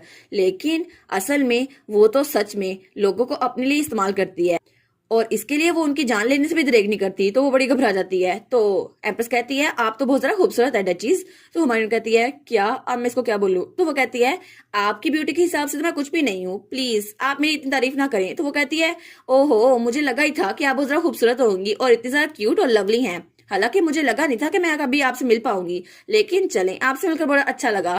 तो हमारी हीरोइन सोचती है क्या ये मुझसे इसलिए मिलना चाहती थी क्योंकि इसके कानों में ये बात आ गई है कि मैंने ड्यूक की जान बचाई है। लेकिन नहीं नहीं, ऐसा नहीं हो सकता। तो वो उसको कहती है मैं बहुत ज्यादा ग्रेटफुल हूँ कि आपने मेरी इतनी तारीफ की, लेकिन ड्यूक मेरी प्रेयर्स की वजह से जागे हैं, इसके अलावा कुछ नहीं। तो एम्प्रेस अपने चेक का परिचय रखते हुए कहती है अच्छा प्रेयर्स, आप कह रही हैं प्रेयर्स है ना, लेकिन क्या वो आपकी डिवाइन पावर की वजह से नहीं जागे थे, क्योंकि इसी वजह से ड्यूक सेव हुए हैं। तो एलिस कहती है क्या, और वो सोचती है इसे पता था। तो वो कहती है जी। तो एम्प्रेस कहती है हाँ बिल्कुल, ड्यूक 6 महीनों से वहां बेड रिडन था, लेकिन जब अचानक तुम वहां पर आई तो तुम्हारी पेड़ से वो जाग गया, ऐसा हो नहीं सकता। तुम मुझे बता दो, मैं किसी को नहीं बताऊंगी। तुम्हारी डिवाइन पावर की वजह से ऐसा हुआ था ना। और वैसे भी डेरार्ड फैमिली की डचेस, जो कि एक प्रिंसेस बन सकती है, उसके पास डिवाइन पावर है, ऐसा हो सकता है ना। फिर तो कोई मसला नहीं होगा, तुम्हारी डिवाइन पावर की वजह से ड्यूक जाग गया और तुम्हारी प्रेयर्स ये तो कुछ ज्यादा मिराकल ले आई है ना। और वो ये सब स्माइल करते हुए कह रही थी।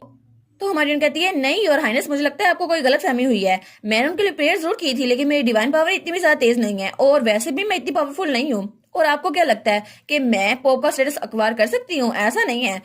तो एम्प्रेस कहती है हाँ मुझे भी लगा था कि आपके पास इतनी ज्यादा पावर नहीं है, लेकिन ड्यूक ने इंसिस्ट किया कि वो आपको प्रोटेक्ट करेंगे। और जब मैंने उनसे कहा कि आपको डाइवोर्स दे दें, तो उन्होंने कहा मैं डचिस को डाइवोर्स नहीं दूंगा।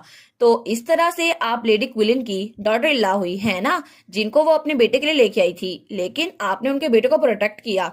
इसलिए मैं कन्फ्यूज हो गई कि आपके पास जो डिवाइन पावर है उसको इग्नोर नहीं किया जा सकता। तो हमारी सोचती है क्या, और तब वो अपने ड्रेस को पकड़ते हुए सोचती है आखिर इसने मुझे यहाँ पर क्यों बुलाया है, क्या ये मुझसे कुछ चाहती है? तो वो कहती है हाँ मैं आपसे कुछ चाहती हूँ।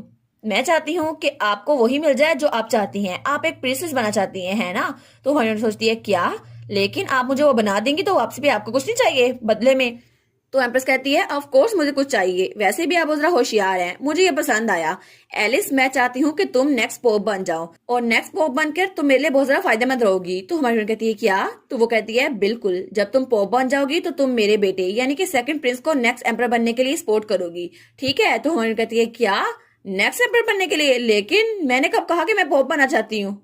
और हमारी हीरोइन सोचती है लेकिन अगर मैंने इसको मना कर दिया तो ये क्या करेगी, कहीं ये मुझे भी जान से न मरवा डाले। लेकिन मैं सच में ऐसा कुछ नहीं करना चाहती, मैं तो बस पीसफुल लाइफ जीना चाहती थी, लेकिन मैं कैसे इस पॉलिटिक्स में फंस गई। हमें एम्पर दिखाया जाता है जो कि उन डॉक्यूमेंट्स को देख रहा था जो कैलियोस वहां पर लेकर आया था। तो एम्पर कहता है अच्छा, अगर ड्यूक कैलियोस ने इतनी सारी इन्वेस्टिगेशन कर ही ली है तो फिर मेरे पास कोई चॉइस नहीं है। मैं कल सुबह होते ही सारे के सारे क्रिमिनल्स यानी कि आपकी मदर और आपके ब्रदर को वापस ड्यूक के मैशन भेज दूंगा।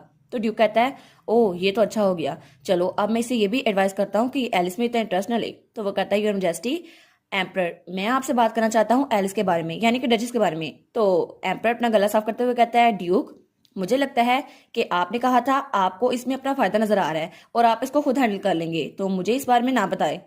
तो वो कहता है क्या, इसको एलिस में कोई इंटरेस्ट नहीं है? और तब वो एम्पर के कमरे से बाहर निकलता है और वो सोचता है अगर एम्पर एलिस में इंटरेस्ट नहीं ले रहा था तो कौन ले रहा था, कहीं वो एम्प्रेस तो नहीं? लेकिन तभी वहां से भागता हुआ उसका बटलर आता है अडोल्फ। वो कहता है ड्यूक। तो ड्यूक कहता है क्या हुआ अडोल्फ, तुम यहाँ पर क्या कर रहे हो, तुम तो एलिस के साथ थे ना? तो वो कहता है मुझे माफ कीजिएगा लेकिन हर मेजेस्टी एम्प्रेस वो यंग मैडम को ले गई हैं, मैं यहाँ पर आपको इन्फॉर्म करने के लिए आया हूँ, कुछ भी हो सकता है, पता नहीं वो उनको क्यों ले गई हैं। तो ड्यूक कहता है क्या वो एलिस को ले गई? और दूसरी तरफ हमें हमारी एलिस दिखाई जाती है जो अभी तक एम्प्रेस के सामने बैठी हुई थी। वो कहती है क्या पोप, आप चाहती है मैं पोप बन जाऊं? तो एम्प्रेस कहती है ऑफ कोर्स, सबसे हायर पोजीशन पोप की है ना, और उसी वजह से डिवाइन पावर मैयर की जाती है, इसीलिए तो होता है ये सब कुछ।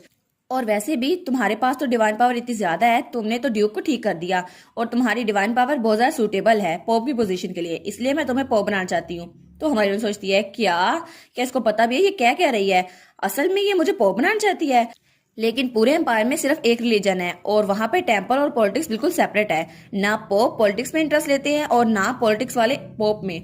तो इस तरह अगर ये कह रही है कि वो मुझे वहां की पोप बना देगी, मतलब सबसे हाईएस्ट प्रीस्टेस, तो क्या पता ये मुझे यूज करना चाहे। और अगर ऐसा हुआ फिर तो रॉयल फैमिली के साथ बहुत ज्यादा स्ट्रगल्स होंगी। और वो सोचती है लेकिन ऐसा लगता है कि ये लॉ को भी नहीं मानती और ये इस एम्पायर की एम्प्रेस है और इतना सब कुछ ये कर सकती है, इसके पास कितनी ज्यादा पावर होगी। लेकिन मैं तो वहां जाना इसलिए चाहती थी ताकि प्रियोन के अंडर मेरी प्रोटेक्शन हो और मुझे कोई भी मैनिपुलेट ना कर सके, ड्यूक भी नहीं। लेकिन ये कह रही है मुझे पॉप बना देगी, इसका मतलब है कुछ तो गड़बड़ है। यानी कि इसको पहले से पता है कि टेम्पल में क्या होता है और सब लोग एम्प्रेस के अंदर है। तो इसका मतलब है कि ये बहुत ही ज्यादा खतरनाक है और एम्प्रेस वो तो सच में मुझे पोप बना के रहेगी। और वो सोचती है लेकिन अगर ऐसा हो गया फिर तो मैं चेस का एक पीस बन के रह जाऊंगी और ये मुझे मैनिपुलेट करती रहेगी पूरी जिंदगी। मैं इसे छुटकारा नहीं हासिल कर सकती, लेकिन मुझे ऐसा नहीं रहना, मुझे इसको रिफ्यूज करना ही होगा। तो तब वो कहती है लेकिन मेरे अपने और प्लान्स है, अगर इसको मेरे दूसरे प्लान्स के बारे में पता चल गया तो मैं तो वहां क्वार्टरली रहना चाहती थी ना, क्या मैं यहाँ से अभी उठ के चली जाऊं? लेकिन मेरे तो पाँव नहीं हिल रहे, मुझसे तो हिला भी नहीं जा रहा। और वो तो बहुत ज्यादा डर गई थी। वो सोचती है अब मुझे क्या करना चाहिए। लेकिन तभी उनको कोई आवाज आती है तो वो दोनों कहती हैं क्या ये आवाज कहाँ से आई? तो वहां पर कोई तेज से चलता हुआ आता है। तो सब सिपाही उसे रोक रहे थे और वो था हमारा ड्यूक। तो सिपाही कहते हैं प्लीज आप रुक जाए, लेकिन ड्यूक उन्हें धक्का देते हुए वहां आता है और तब वो हमारी एलिस को ढूंढ रहा होता है। तो हमारी एलिस कहती है क्या कैलियोस ये यहाँ पर क्या कर रहा है? और तब एम्प्रेस की लेडी इन वेटिंग उसके सामने आ जाती है। वो कहती है कितना रूड है ये, तुम्हारी हिम्मत कैसे हुई ऐसे करने की? तुम एम्प्रेस के गार्ड में बिना परमिशन के घुस आए। तो तब वो कहता है मुझे माफ कीजिएगा योर मैजेस्टी, लेकिन मैं यहाँ पर इसलिए चला आया क्योंकि मेरी वाइफ यहाँ पर है और मुझे पता है मैं बहुत ज्यादा रूड था, लेकिन मैंने बहुत ज्यादा बड़ा क्राइम कमिट किया है, स्पेशली क्योंकि आप मेरी बीवी को मुझसे दूर ले गई थी। और जब मैं यहाँ पर आया तो यहाँ पे बहुत ज्यादा गार्ड्स थे और वो सोचता है पता नहीं वो क्या बात कर रही होगी एलिस से जो इतनी ज्यादा सिक्योरिटी टाइट करके रखी हुई है। तो तब वो कहता है हालांकि मैंने बहुत ज्यादा रूडनेस दिखाई, इसलिए प्लीज मुझे पनिशमेंट दीजिए। तो एम्प्रेस उसकी तरफ देख रही थी तो ड्यूक वही झुका हुआ था। तो उसकी लेडी इन वेटिंग कहती है आखिर इसकी हिम्मत कैसे हुई? योर मैजेस्टी एम्प्रेस आप प्लीज इसे बाहर निकाल दें। तो एम्प्रेस कहती है नहीं रुक जाओ। और तब स्माइल करके कहती है तुम लोग पीछे हट सकते हो। और फिर वो कहती है ड्यूक मेरी कोई इंटेंशन नहीं है कि आपको पनिश करूं, तो प्लीज अपना सर ऊपर कर ले। वो कहता है मैं बहुत ज्यादा शुक्रगुजार हूँ एम्प्रेस आपकी जेनियोसिटी के। तो हमारी उन कहती है क्या कैलियोस यहाँ पर क्यों आ गया और ये अचानक यहाँ पर क्यों आया हमारी बात के दरमियान में? तो तभी जल्दी से कैलियोस उसके पास आता है, उसका हाथ पकड़ लेता है। वो कहता है क्या आप ठीक है मेरी प्यारी वाइफ? तो हमारी उन कहती है क्या? तो वो उसके चेहरे पे हाथ रखते हुए कहता है तुम तो पहले ही बहुत ज्यादा सेंसिटिव हो, लेकिन ऐसा लगता है तुम्हें बहुत ज्यादा शौक लगा है, तुम्हारा चेहरा देखो कितना ज्यादा पीला पड़ गया है। और हमारी हीरोइन तो ब्लश करने लग जाती है। वो सोचती है ये आखिर ऐसे एक्ट क्यों कर रहा है, मुझे तो बहुत ज्यादा घबराहट हो रही है, लेकिन आखिर ऐसा कुछ क्यों हुआ है? तब उसने उसका हाथ पकड़ा हुआ था। तो वो कहती है क्या क्या ये मेरी हेल्प करने की कोशिश कर रहा है? मैं बहुत ज्यादा सरप्राइज थी, लेकिन चलो ये मेरी हेल्प के लिए आ तो गया। तो वो कहती है मुझे माफ करना, मैं थोड़ा सरप्राइज हो गई थी, लेकिन मैं ठीक हूँ, मैं बिल्कुल ठीक हूँ, कोई भी फिक्र करने की जरूरत नहीं है। तो एम्प्रेस कहती है ये पहली बार है जब मैंने ड्यूक को यहाँ जल्दी से भागते हुए देखा, मुझे माफ करना तुम्हें सरप्राइज करने के लिए और तुम्हारी बीवी को यहाँ लाने के लिए। तो ड्यूक कहता है नहीं नहीं कोई बात नहीं, अगर डचेस के साथ कुछ इंपॉर्टेंट डिस्कस करना था तो कोई बात नहीं, आप उससे डिस्कस कर सकते हैं, लेकिन मुझे लगता है आपने बात कर ली तो हम लोग यहाँ से चलते हैं। तो हमारी दिल में कहती है वेल डन, ये हुई ना बात, मैं अब यहाँ से चलती हूँ, बस मुझे यहाँ से निकलना है। तो उसके सामने कहती है योर मैजेस्टी एम्प्रेस हम लोग अब यहाँ से चलते हैं, प्लीज आप अपना ध्यान रखिएगा। तो एम्प्रेस कहती है ओ डचेस मुझे आपसे बात करके बहुत ज्यादा अच्छा लगा, आपको भी ऐसा लगता है ना? और वो ये स्माइल करते हुए कह रही थी और वो कहती है मैं चाहती हूँ कि आपसे मजीद मिलती रहूं। तो हमारी रन सोचती है क्या ये तो ये कहने में एक बार भी नहीं हिचकिचाई। तो हमारी रन झुकते हुए कहती है मुझे माफ कीजिएगा, लेकिन ऐसा लगता है मैं इतनी भी ज्यादा आउटस्टैंडिंग नहीं हूँ कि मैं आपसे बात कर सकूं योर मैजेस्टी। तो एम्प्रेस कहती है ओ ये तो बहुत ज्यादा रिग्रेटेबल है, क्योंकि मुझे लगा था मैं तुम्हारे साथ दोस्ती कर लूंगी। और वो तो बहुत ज्यादा ड्रामनी लग रही थी ये कहते हुए। तो हमारी हीरोइन के हाथ कांप रहे थे। वो कहती है मुझे माफ कीजिएगा, लेकिन ऐसा नहीं हो सकता। तो ड्यूक उसके हाथों को देखता है और वो सोचता है क्या एलिस डर रही है? और उसके बाद ड्यूक उसको बाहर ले आया था। तो हमारी हीरोइन सोचती है ओह फाइनली मैं जिंदा तो हूं ना, मुझे लगा था मैं मर जाऊंगी जैसे वो मुझे मैनिपुलेट कर रही थी और मुझे डरा रही थी। तो ड्यूक उसका हाथ पकड़े हुए था। वो कहता है एलिस क्या तुम ठीक हो? और एम्प्रेस ने तुमसे क्या कहा? तो एलिस उसकी जब देखती है तो वो सोचती है अब इसको क्या कहूँ। तो ड्यूक कहता है तुम्हारा चेहरा तो बहुत ज्यादा पीला पड़ा हुआ है, तुम श्योर हो ना वहां पे कुछ नहीं हुआ था, उसने तुम्हें कुछ नहीं कहा? तो तब वो ड्यूक की तरफ देखती है और वो सोचती है ये तो बहुत ज्यादा परेशान हो गया मेरे लिए, लेकिन मैं इसको बता नहीं सकती। एम्प्रेस ने मुझे कहा था कि वो मुझे पोप बना देगी, लेकिन अगर ऐसा हुआ तो मुझे सेकंड प्रिंस को नेक्स्ट एम्पर बनने के लिए सपोर्ट करना होगा, जो मैं करना नहीं चाहती। और वैसे भी कोई एविडेंस नहीं है कि एम्प्रेस वो ये सब कुछ कर रही है, और उसने मुझे ये कहा था, और लोग के सामने तो वो बिल्कुल एक एंजल है जिसपे हर कोई यकीन करता है। वो मेरी बात का यकीन क्यों करेगा? और एम्प्रेस इतनी जरा अच्छी है कि ड्यूक को मेरी बात का यकीन कभी नहीं होगा। तो वो कहती है, ड्यूक आपने कहा था आप मेरी बात सुनेंगे, मैं जो भी चाहती हूँ आप उसको पूरा करेंगे। तो ड्यूक कहता है, हाँ बिल्कुल, ये तो बात ठीक है। वो कहती है, अगर ऐसा ही है तो प्लीज क्या आप मुझे एम्पायर से दूर भेज सकते हैं? हमें हमारी एलिस दिखा जाती है जो ड्यूक से कहती है, क्या आप मुझे इस एम्पायर से दूर नहीं भेज सकते? तो ड्यूक वो थोड़ा परेशान हो गया था। वो कहता है, लेकिन एम्पायर छोड़ने की कोई ना कोई वजह तो होगी ना। तो हमारी हीरोइन उसको कहती है, नहीं कोई वजह नहीं है। और वो सोचती है, मुझे तो एम्प्रेस को अवॉइड करना है, लेकिन ये इससे तो नहीं कह सकती ना मैं। तो ड्यूक उसको पकड़ता है। वो कहता है, मुझे लगता है कि तुम्हारी तबीयत कुछ ठीक नहीं है, तुम्हें जाके रेस्ट करना चाहिए। तो हमारी हीरोइन कहती है, बस मैं थोड़ी देर ब्रेक लेना चाहती थी, तो क्या हम लोग इस बारे में बाद में बात कर लें? वो कहते हैं, हाँ हाँ ठीक है। और उसके बाद वो दोनों बाजू में बाजू डाले बाहर आ गए थे। तो हमारी हीरोइन जब वहां पर देखती है तो उसकी बग्गी वहीं पर खड़ी थी। वो कहती है, ये तो ड्यूक की कैरेज है ना, और इसके गार्ड्स सर्वेंट से जरूर इनको इन्फॉर्म कर दिया होगा कि मैं यहाँ पर हूँ। तो वो बड्डो को देखती है और तब वो उसको सवाल करके देखती है। तो ड्यूक अपना हाथ आगे बढ़ाता है और हमारी एलिस का हाथ पकड़ लेता है। वो कहता है, एलिस क्या हम लोग अपने घर वापस चले? और वो तो बड़े प्यार से कह रहा था। तो हमारी हीरोइन उसको मुस्कुरा कर देखती है। वो सोचती है, घर, हाँ मैं सच में डचेस बनने से बचना चाहती थी, लेकिन ऐसा लगता है आज का दिन मुझे इसके साथ ही रहना पड़ेगा। तो वो कहती है, हाँ चलो घर चलते हैं। और उसके बाद वो बगीर बैठ गई थी। और फिर हमें ड्यूक का मेंशन दिखा रहता है और शाम हो गई थी। तो हमारी हीरोइन कहती है, मैं पहले ऊपर जाती हूँ। तो ड्यूक कहता है, प्लीज आराम से रेस्ट करना एलिस। तो एलिस को देखती है और वो सोचती है, श्योरली एम्प्रेस के साथ अगर मुझे दोबारा कांटेक्ट करना पड़ा तो मुझे कुछ ना कुछ तो सोचना होगा। तो वहां जाते हुए सोचती है, पहले मुझे रेस्ट करना होगा और फिर कोई सोल्यूशन सोचती हूँ। तो ड्यूक उसको जाते हुए देखता है और वो सोचता है, आखिर एम्प्रेस क्या करना चाह रही है?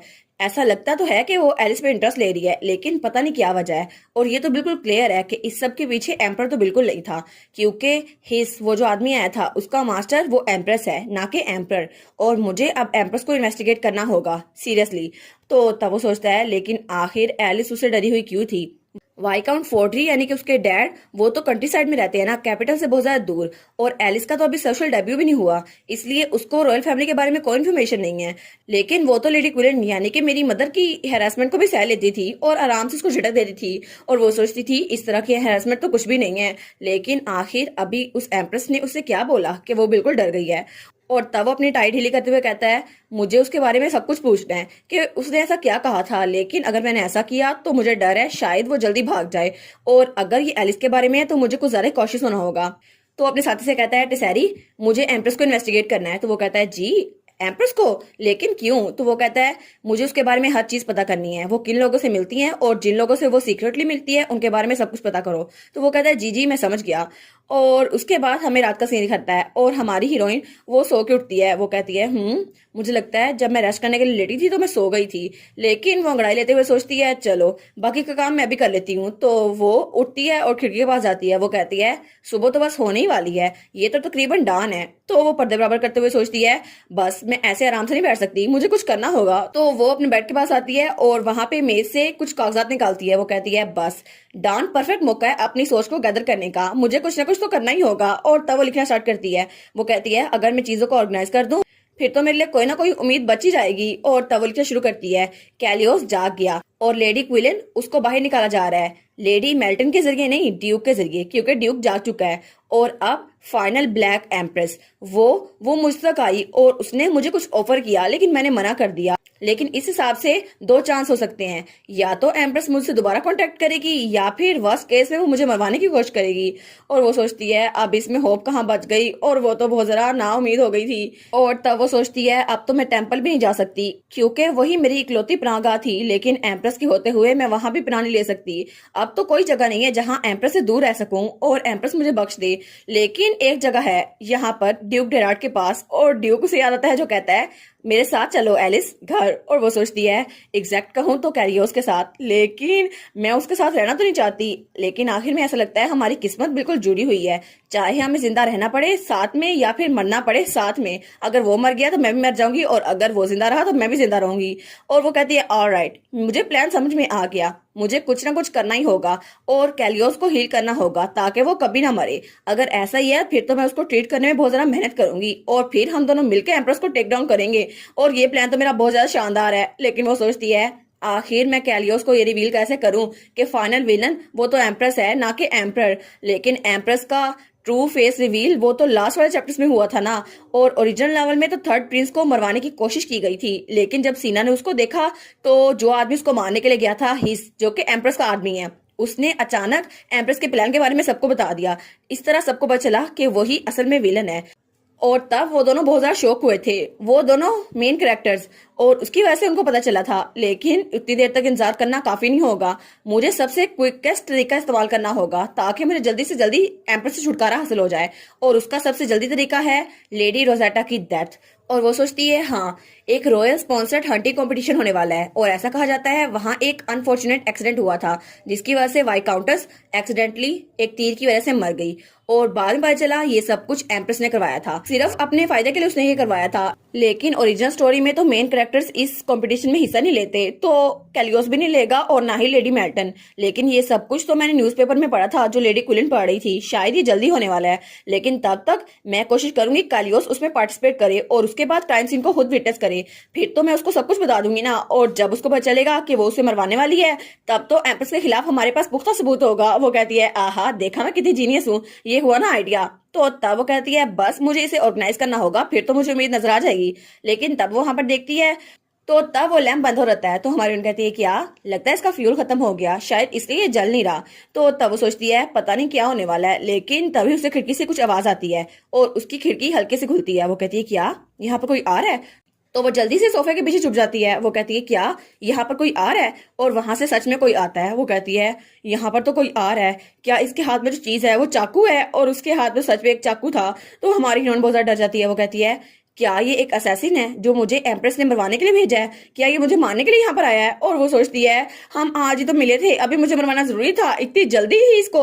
और वो दिल में तो चीखी जा रही थी। वो कहती है कोई तो मुझे बचा लो। लेकिन वो कहती है मुझे खुद पे काबू रखना होगा। अभी भी उसको लगता है कि मैं बेड पर सोई हुई हूँ, लेकिन जैसे ही ये बेड पर अटैक करेगा मैं यहाँ से भाग जाऊंगी। हाँ, मेरा प्लान सबसे परफेक्ट है। तो तब वो आदमी उसके बेड की तरफ बढ़ रहा था और तब वो चाकू उठाता है और उसके बेड पर स्टैप करता है। लेकिन हमारी एलिस तो वहां पर थी नहीं। तो वो कहती है बस यही मौका है, अब मुझे भागना होगा। तो वो जल्दी से वहां से भागने लगती है, लेकिन तभी वो असैसिन उसको देख लेता है। वो कहता है नहीं, तुम नहीं भाग सकती। और हमारी हीरोइन दरवाजे की तरफ भाग रही थी बहुत तेज से, लेकिन तभी उसके सामने से दरवाजा खुलता है और वहां से कोई अंदर दाखिल होता है। तो हमारी हीरोइन कहती है क्या ये दो लोग हैं? वो कहती है क्या डोर पे भी एक असैसिन है? वो कहता है तुम आखिर कहाँ जाने की कोशिश कर रही हो? मैं तुम्हें यहाँ मारने वाला हूँ, इसलिए रेसिस्ट करने की कोशिश ना करना, बस चुपचाप। लेकिन हमारी हीरोइन तो बहुत ज्यादा डरी हुई थी। वो चिल्ला कहती है हेल्प मी, कोई तो मेरी हेल्प करो प्लीज, कोई तो यहाँ पर आ जाओ, मुझे इतनी जल्दी मरना नहीं है, लेकिन ये मुझे मारने वाला है, प्लीज कोई तो मेरी बात सुन लो। हमारी हीरोइन के पीछे अभी तक वो असैसिन था। वो कहता है चिल्लाना बंद करो, कोई भी तुम्हारी आवाजें सुनने वाला। तो हमारी हीरोइन कहती है क्या ये मुझे मारने वाला है? तब वो हमारी एलिस पे अटैक करता है, लेकिन हमारी एलिस उसको डॉज कर लेती है। वो कहती है ओ माय गॉड, मैं तो मरने वाली थी। लेकिन तब वो पीछे देखती है तो वहां पर एक गुलदान पड़ा था। वो कहती है क्या? और वहां पे एक और शीशी पड़ी थी। वो कहती है प्लीज मेरे पास मत आना। और तब वो सारी सारी शीशा उठाकर उसके ऊपर फेंकती है। वो कहती है अगर तुम मेरे पास आए तो मैं तुम्हें जान से मार डालूंगी, प्लीज मेरे पास मत आना, मैं मरना चाहती। तो वो आदमी कहता है क्या ये लड़की तो बिल्कुल पागल है। तो वो कहता है बस चुप करके मर जाओ, और दोबारा से उस पर अटैक करता है। लेकिन हमारी हीरोइन वही गुलदान उठा के उसके सर पे मार देती है। तो तब वो वहीं पे खड़ा रह जाता है। तो हमारी हीरोइन कहती है क्या क्या ये बेहोश नहीं हुआ? तो तब उसको देखती है तो उसके सर से खून बह रहा था। वो कहता है मैं तुम्हें इतनी आसानी से नहीं जाने दे सकता। तो हमारी हीरोइन कहती है इससे तुझे और गुस्सा आ गया, अब मैं क्या करूं?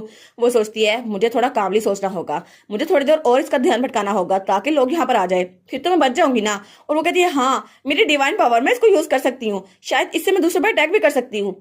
ठीक है, तो वो अपनी डिवाइन पावर यूज करती है। वो कहती है ग्रेट हेलियोस प्लीज मुझे ताकत दें। लेकिन तब वो उस आदमी पे अटैक करती है तो उस आदमी पे जाके वो अटैक लगता है। वो कहता है क्या ये मैजिक है? लेकिन उसका वाउंड वो हील हो गया था। तो वो कहता है क्या तुमने मेरे जख्म को हील कर दिया?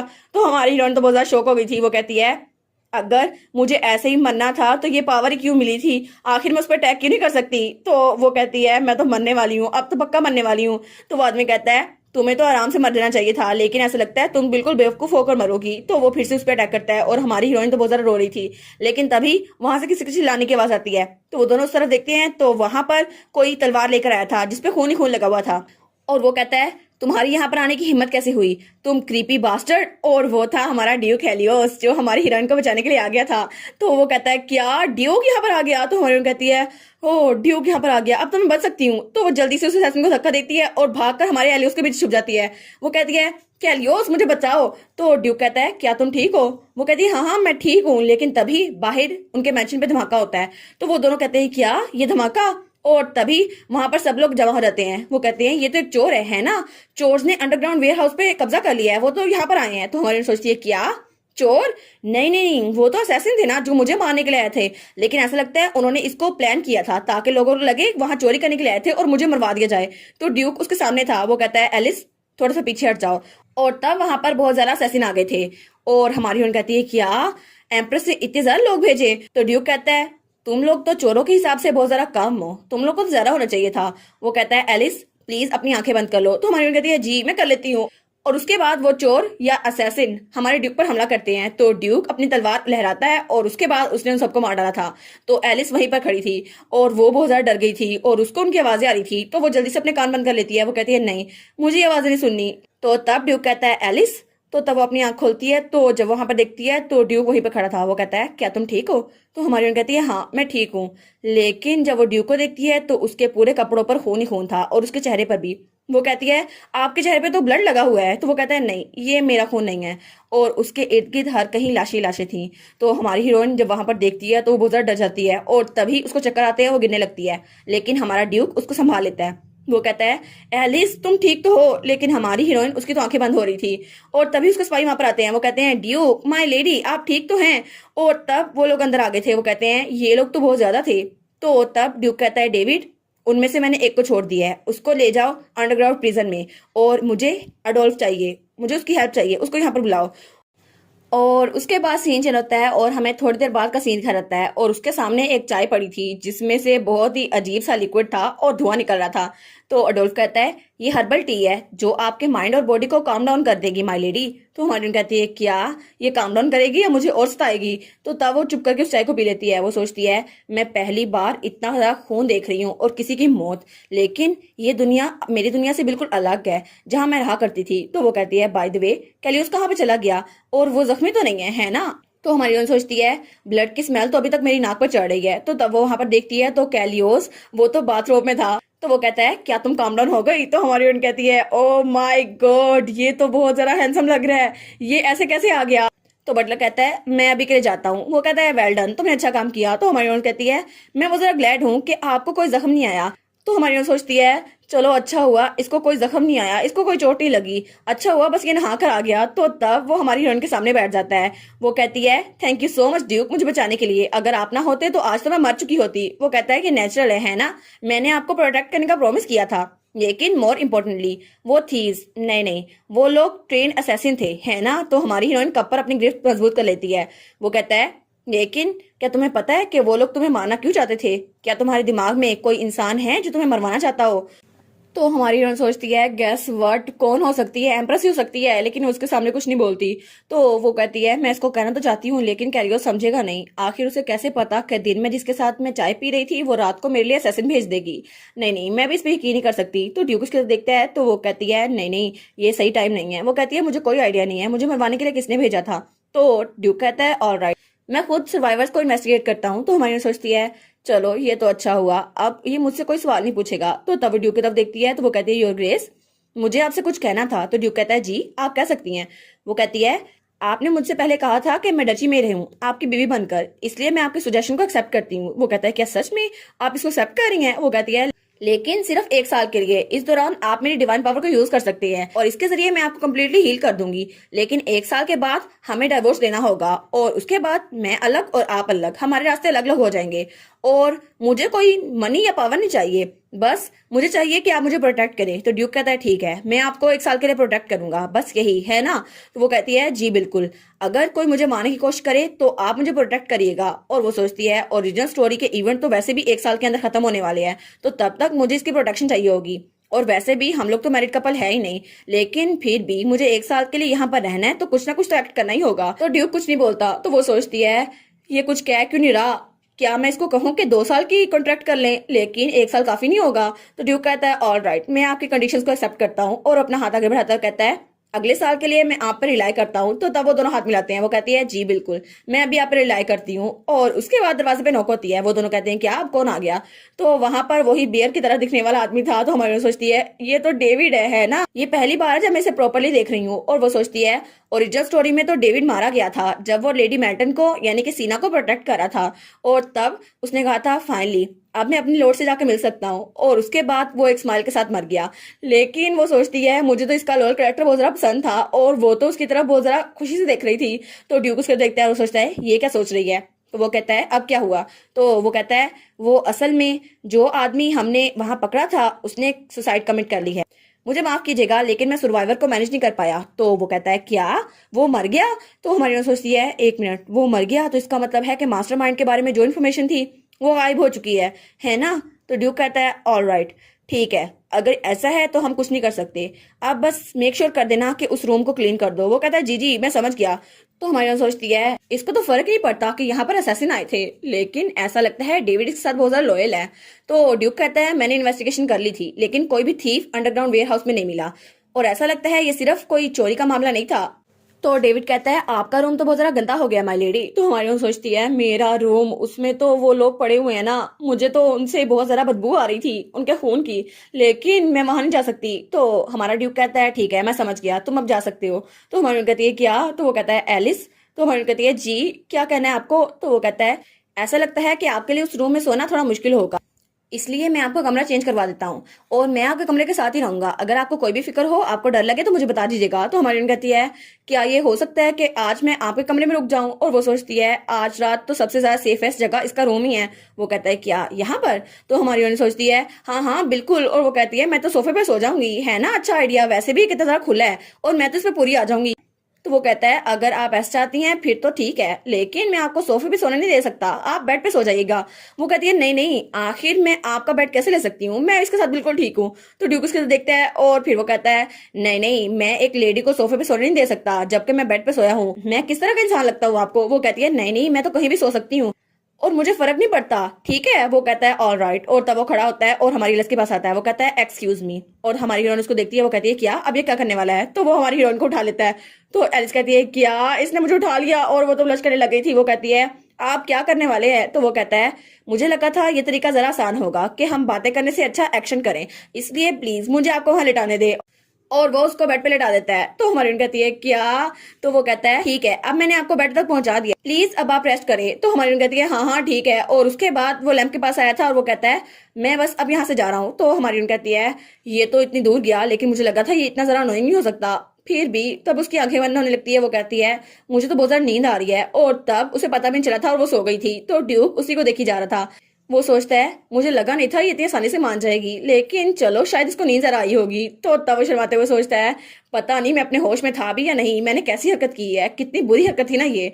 तो तब वो उसके पास ही बैठ गया था और वो हमारी एलिस को देखता है, और तब वो सोचता है मैं तो उसको प्रोटेक्ट करना चाहता था, लेकिन स्टार्ट से ही मैं सिर्फ अपने आप को प्रायोरिटाइज किया करता था, मेरे लिए सिर्फ मैं ही अहम था।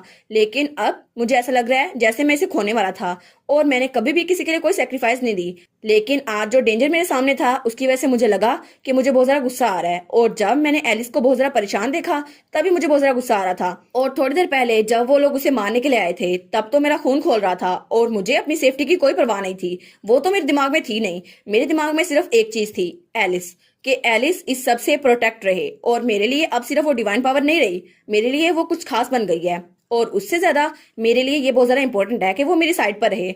और शायद ये प्यार हो सकता है, लेकिन उसने मेरा दिल बचाया था, है ना? तो अगर वो मेरे दिल की मालिक बन गई फिर तो ये जरा अजीब नहीं होगा, है ना? और ये तो बड़ी चीज लाई थी।